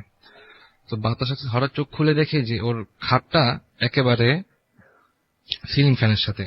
তো এটা দেখে ও চিৎকার করার পর উঠে বসার পর সাথে সাথে খাটটা নিচে পড়ে গেল। তো এটা দেখার পর সাথে সাথে রুম থেকে বের হয়ে গেছে। রুম থেকে বের হয়ে যাওয়ার পর এটা ওর আব্বা আম্মুকে বলতেছে যে আমি এরকম দেখছি। তো এটা হওয়ার পরে ওর আব্বা আম্মুকে একটা প্রসিদ্ধ হুজুরের কাছে নিয়ে যান।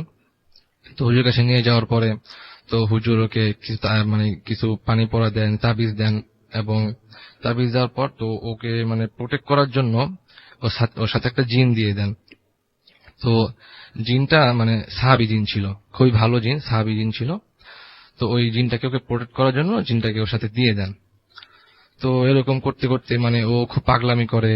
তারপর হুজুরটা বললো যে আসলে মানে জিজ্ঞেস করছে আসলে কেন ওর সাথে হয়েছে। তো ওই হুজুরটা বলছে যে আসলে ওর উপর জিন চালান করা হয়েছিল, ওকে বান মারছে, তো এই কারণে ওর উপর মানে ওকে আমি প্রোটেক্ট করার জন্য একটা জিন দিয়ে দিচ্ছি, খুব ভালো জিন। তো ওই জিনটা যেভাবে বলবে আপনারা সেভাবে চলবেন। তো ওইরকমই আমরা এই ঘটনা শোনার পরে আমরা 2 দিন যাবত মাদ্রাসার ছাত্ররা আমরা খুবই ভীত ছিলাম, খুবই ভয়ে ছিলাম। আমাদের তো ঘুম, খাওয়া দাওয়া অনেক সবকিছুই টোটালি অফ ছিল। কেন আপনাদের তা ছিল কেন? আমরা শোনার পরে, কারণ তারা থাকতো আমাদের মাদ্রাসা নিচতলা, তারা থাকতো দোতলা। আচ্ছা, তো এই জন্য আমাদের ভিতরটা ভয়টা কাজ করছিল। তো দ্বিতীয় দিন তার পরের দিন রাত আমাদের আবার মাদ্রাসাটা বারান্দা ছিল। বারান্দায় আমরা পড়তাম না যদিও, কিন্তু তারপর আমরা ওখানে খেলতাম বা ওইখানে আমাদের অনেক কিছুই করতাম। তারপর আমরা সেটা যেতাম না, কারণ বাগান বাড়ি ছিল, আমরা একটু ভয় পাইতাম, কারণ ওখানে অনেক কিছু দেখছে, আমরাও শুনছি। তো ওই কারণে আমরা বারান্দায় রাতে আমরা যেতাম না, দিনের বেলা যা করার করতাম। তো একদিন রাত 12টার পরে দেখতেছি যে আমাদের ওই প্রিন্সিপাল হুজুর আর তার ছোট ভাই, সে একজন মুফতি সাহেব, খুব ভালো মানুষ, তারা 2 জন বসে বসে কথা বলতেছে। তো কথা বলতেছে পাশে একটা কলসি। তো আমরা বললাম যে এত রাতে তারা কলসি দিয়ে কি করে। আমরা আবার মাদ্রাসায় মানে যে আমাদের যে রুমে শুইতাম, ওই রুমে জানলা দিয়ে আমরা ফাঁক দিয়ে দেখতেছিলাম। তো হঠাৎ দেখলাম যে তারা কথা বলতেছে, কিছু দোয়া দুধ পড়তেছে, হাতে একটা কাগজ আর জাফরান কালি, একটা লাল কালির কলম। তো সে দেখলাম যে কারণ সময় ছোট, অত কিছু বুঝতাম না আরবি, তো সে দেখলাম যে আরবিতে কিছু সংখ্যা সে লিখতেছে, কাগজে লিখতেছে আর ক্রস চিহ্ন দিয়ে দাগ দিতেছে লাল কালি দিয়ে। আর দাগ দেওয়ার সাথে সাথে কলসিটা আপনা আপনি মাটি থেকে 1 বিঘা উপরে আপনা আপনি শূন্যে কলসিটা উঠে কলসিটা ঘুরতেছে। আমি এরকম জিনিস শুনেছি, আপনি নিজের চোখে দেখেছেন? অবশ্যই রাসেল ভাই, একেবারে আমার চোখে এখনো ভাসতেছে রাসেল ভাই। আমি মানে কিভাবে দেখছিলাম এটা, যে কলসিটা আপনা আপনি মাটি থেকে 1 বিঘা উপরে উঠে কলসিটা আপনা আপনি ঘুরতেছে, একটা শব্দ হইতেছে, এমন শব্দ যে একটা কলসি যখন মানে একটা জায়গায় ঘষা খায়, মানে কলসিটা ঘুরতেছে, যদি কলসিটা কোন জায়গায় ঘষা খাইতো তাহলে যে সাউন্ডটা হইতো ঠিক ওই রকম একটা শব্দ হইতেছে রাসেল ভাই। একেবারে নিজের চোখে দেখতেছি প্লাস কানেও শুনতেছি। তো এইটা দেখার পর তো রাসেল ভাই আমরা মানে হয়তো ওই সময় আমরা মানে বুঝতাম যে আসলে তো চোখে কখনো জাদু দেখি নাই, তো আমরা কি আসলে জাদুই দেখতেছি নাকি, মানে আমরা ওই সময় ভয়ও পাইতেছিলাম, আবার খুব ইন্টারেস্টিংও ছিলাম যে আসলে এটা কি দেখতেছি আমরা। পরে আমরা একসাথে যারা দেখতেছিলাম এগুলো, আমরা বললাম কি আমরা যা দেখতে মানে আমি যে দেখতেছি তাই দেখতেছিস, আমি তাই দেখতেছি, কলসিটা ঘুরতেছে। তো এরকম একটা সংখ্যা দেখলাম যে লিখতেছে আর ক্রস দিতেছে, কতক্ষণ পর কলসিটা মাটির থেকে উপরে উঠে ঘুরতেছে, এরকম এরকম একটা শব্দ হইতেছে, আবার আস্তে করে নিচে নেমে যেতেছে।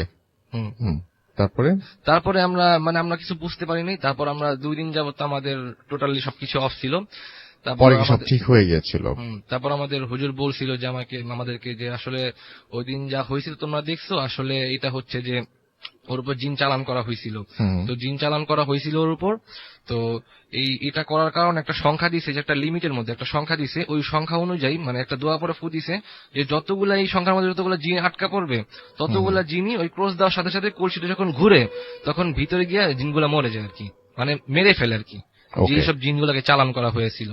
থ্যাংক ইউ ভেরি মাচ, আপনার ঘটনার জন্য আপনাকে অনেক ধন্যবাদ। আমরা চলে যাব পরবর্তী অতিথির কাছে। আপনার নামটা প্লিজ একটু বলবেন, তারপর আপনার ঘটনায় যাব, আমাদের হাতে সময় খুব কম। চলুন।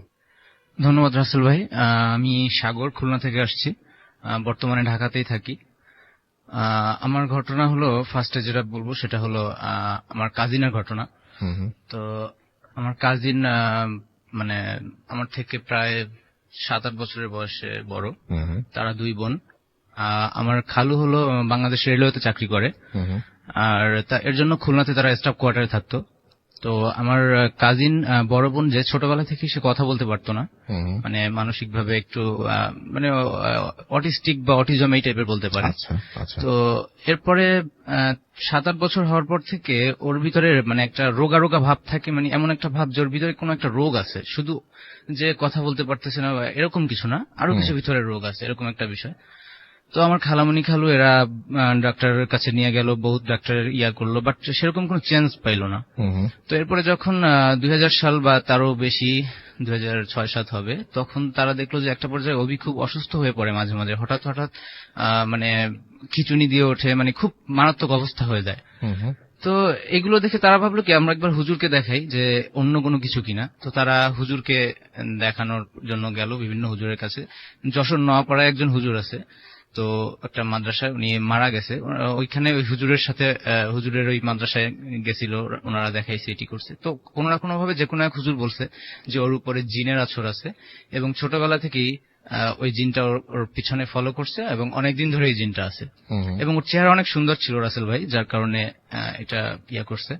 তো যখনই ওই জিনটা ওর উপরে ইফেক্ট করতো তখন ও খুব মানে খিচুনি দিয়ে উঠতো, একেবারে সে মানে দৃশ্যটা দেখার মতো না, এরকম অবস্থা। তো একটা পর্যায়ে তারা ওকে ভারতে মাদ্রাজেও নিয়ে গিয়েছিল, মানে চিকিৎসা করানোর জন্য, আজমির শরীফে, সবকিছু কোনোভাবেই কোনো কিছুতে কাজ হলো না।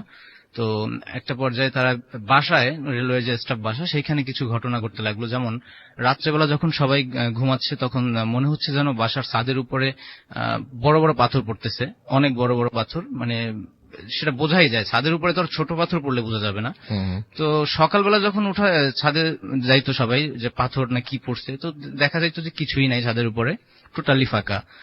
আর এভাবে চলতে থাকলো। এরপরে আমার আমার কাজিনের ছোট বোন আর কি, সে যখন ওই বারান্দায় বসে পড়তো সন্ধ্যার পরে, তো হঠাৎ এরকম পড়তেছে, একদিন এরকম পড়তেছে, দেখতেছে যে পায়ের গোড়ালি থেকে শুধু পায়ের পাতা এইটুকু দুইটা পা তার সামনে থেকে হেঁটে গেল, বারান্দা দরজার সামনে থেকে, একেবারে সাদা। এটা দেখে সে চিৎকার দিয়ে ঘরের ভিতর দৌড় দিয়ে চলে আসছে, এবার বললো সবার কাছে আমি এটা দেখছি, এই সেই। তারপরে তার দাদি, আমার কাজিনের দাদি, তো একদিন দাদিকে অসুস্থ ছিল, তাকে নিয়ে ওয়াশরুমে বা বাথরুমে নিয়ে যেত। তো বাথরুমে নিয়ে গেছে একদিন রাত সন্ধ্যার দিকে। তো বাথরুমটা ছিল একটু অনেক উঁচুতে এবং সিঁড়ি দিয়ে উঠতে হতো। আর সেই বাথরুমের সিঁড়ি দিয়ে উঠে বাথরুমের দরজা বরাবর উঠলেই ওই রান্নাঘরের মানে ছাদটা আর ওই একেবারে সমান সমান, ওখানে দেখা যেত রান্নাঘরের ছাদে কি অবস্থা এরকম। তা আমার ওই কাজিন আর কি, কাজিনের ছোট বোন ওই দাদিকে নিয়ে বাথরুমে গেছে। তো বাথরুমে গিয়ে যেই না ছাদের দিকে তাকাইছে, ছাদের দিকে তাকানোর সাথে সাথে দেখতে পাইলো যে একেবারে মানে ভাল্লুক আকৃতির কিছু একটা, মানে সে তার বর্ণনা মতে এরকম যে ভাল্লুক আকৃতির কিছু একটা কালো একেবারে কি যেন বসে রয়েছে, ওইটা দেখে সে চিৎকার দিয়ে নেমে চলে আসছে। তার দাদিকে বাথরুমে রেখে সে এইভাবে চলে আসছে। এইভাবে এই ঘটনা ঘটলো। পরে সবাই গেল, কিছুই দেখলো না। এবং ওই কোয়ার্টারের পাশে একটা খেজুর গাছ ছিল, অনেক বড় একটা খেজুর গাছ, অনেক মোটা এবং অনেক লম্বা। আর খেজুর গাছটাতে পুরো মানে সবুজ পাতায় ভরপুর ছিল, মানে এটা পুরানো ওই যে শৈবাল টাইপের এইটা কিছু একটা। তো ওই গাছটাতে প্রচুর খেজুর ছিল, বাট ওই গাছটা থেকে উঠতো না এত পরিমাণে। অনেকে সাপ দেখতো ওই গাছটাতে, যে গাছটাতে সাপ আছে। তো এক হুজুর আসছে, সে বাসা বন্ধক টন্ধক দেওয়ার জন্য সে বলে গেছিল যে এই যে খেজুর গাছটা, এই খেজুর গাছটা অনেক ঝামেলা আছে, আপনারা পারলে এই খেজুর গাছটা কেটে ফেলেন। তো তারা ওই খেজুর গাছটা কাটার জন্য ব্যবস্থা করলো, রেলওয়ে থেকে পারমিশন নিয়ে খালু ওই খেজুর গাছটা কাটার ব্যবস্থা করলো। তো যারা খেজুর গাছ কাটতে আসছে তারা ওই কুড়াল দিয়ে যখনই আঘাত করলো খেজুর গাছের নিচে, তখনই উপর থেকে পাথরের মতো ছোট ছোট টুকরা পড়লো এবং ওনারা ওই কুড়াল টুড়াল রেখে দৌড়াইলো। পরবর্তীতে আর এক গ্রুপ আনা হইলো, তারাও আসলো, তারাও ট্রাই করলো, বাট তখন তারাও পারলো না। দেখলো যে উপর থেকে অনেক বড় একটা সাপ ওই নিচের দিকে বেয়ে বেয়ে আসতেছে। মানে এইসব সিন মানে বাধা কোনো না কোনো ভাবে হচ্ছে। এইভাবে দেখে তারা ওখান থেকে চলে গেল। আর এরকম টুকটাক ঘটনা তো বাসায় ঘটতেই লাগলো। এইভাবে আর অভি দিন দিন আস্তে আস্তে রোগা হয়ে গেল এবং একটা পর্যায়ে বিভিন্ন ডাক্তারের কাছে নিয়ে যাওয়া হলো, কোনো চিকিৎসা হলো না। এবং কয়েকজন হুজুর যারা অনেক চেষ্টা করছে এবং তারা বলছে যে এটা অনেক বয়স্ক একটা জিন এবং এই জিনটা অনেক দিন ধরে ওর উপরে এগুলো করতেছে। আপনারা অনেক আগে যদি এটা বলতেন বা এর জন্য কিছু করার চেষ্টা করতেন হয়তো বা কিছু একটা হইতো, বাট এখন অনেক লেট হয়ে গেছে, এখন তেমন কিছু হওয়ার মতো নাই। তো এটা বলার পরে সে আর কি কিছু করার হয়নি ওইভাবেই। ওকে, আমাদের হাতে সময় খুবই কম, আমরা যাব লাস্ট আমাদের ঘটনায়। আপনার নামটা একটু প্লিজ বলবেন, তারপর আপনার ঘটনা শুনবো।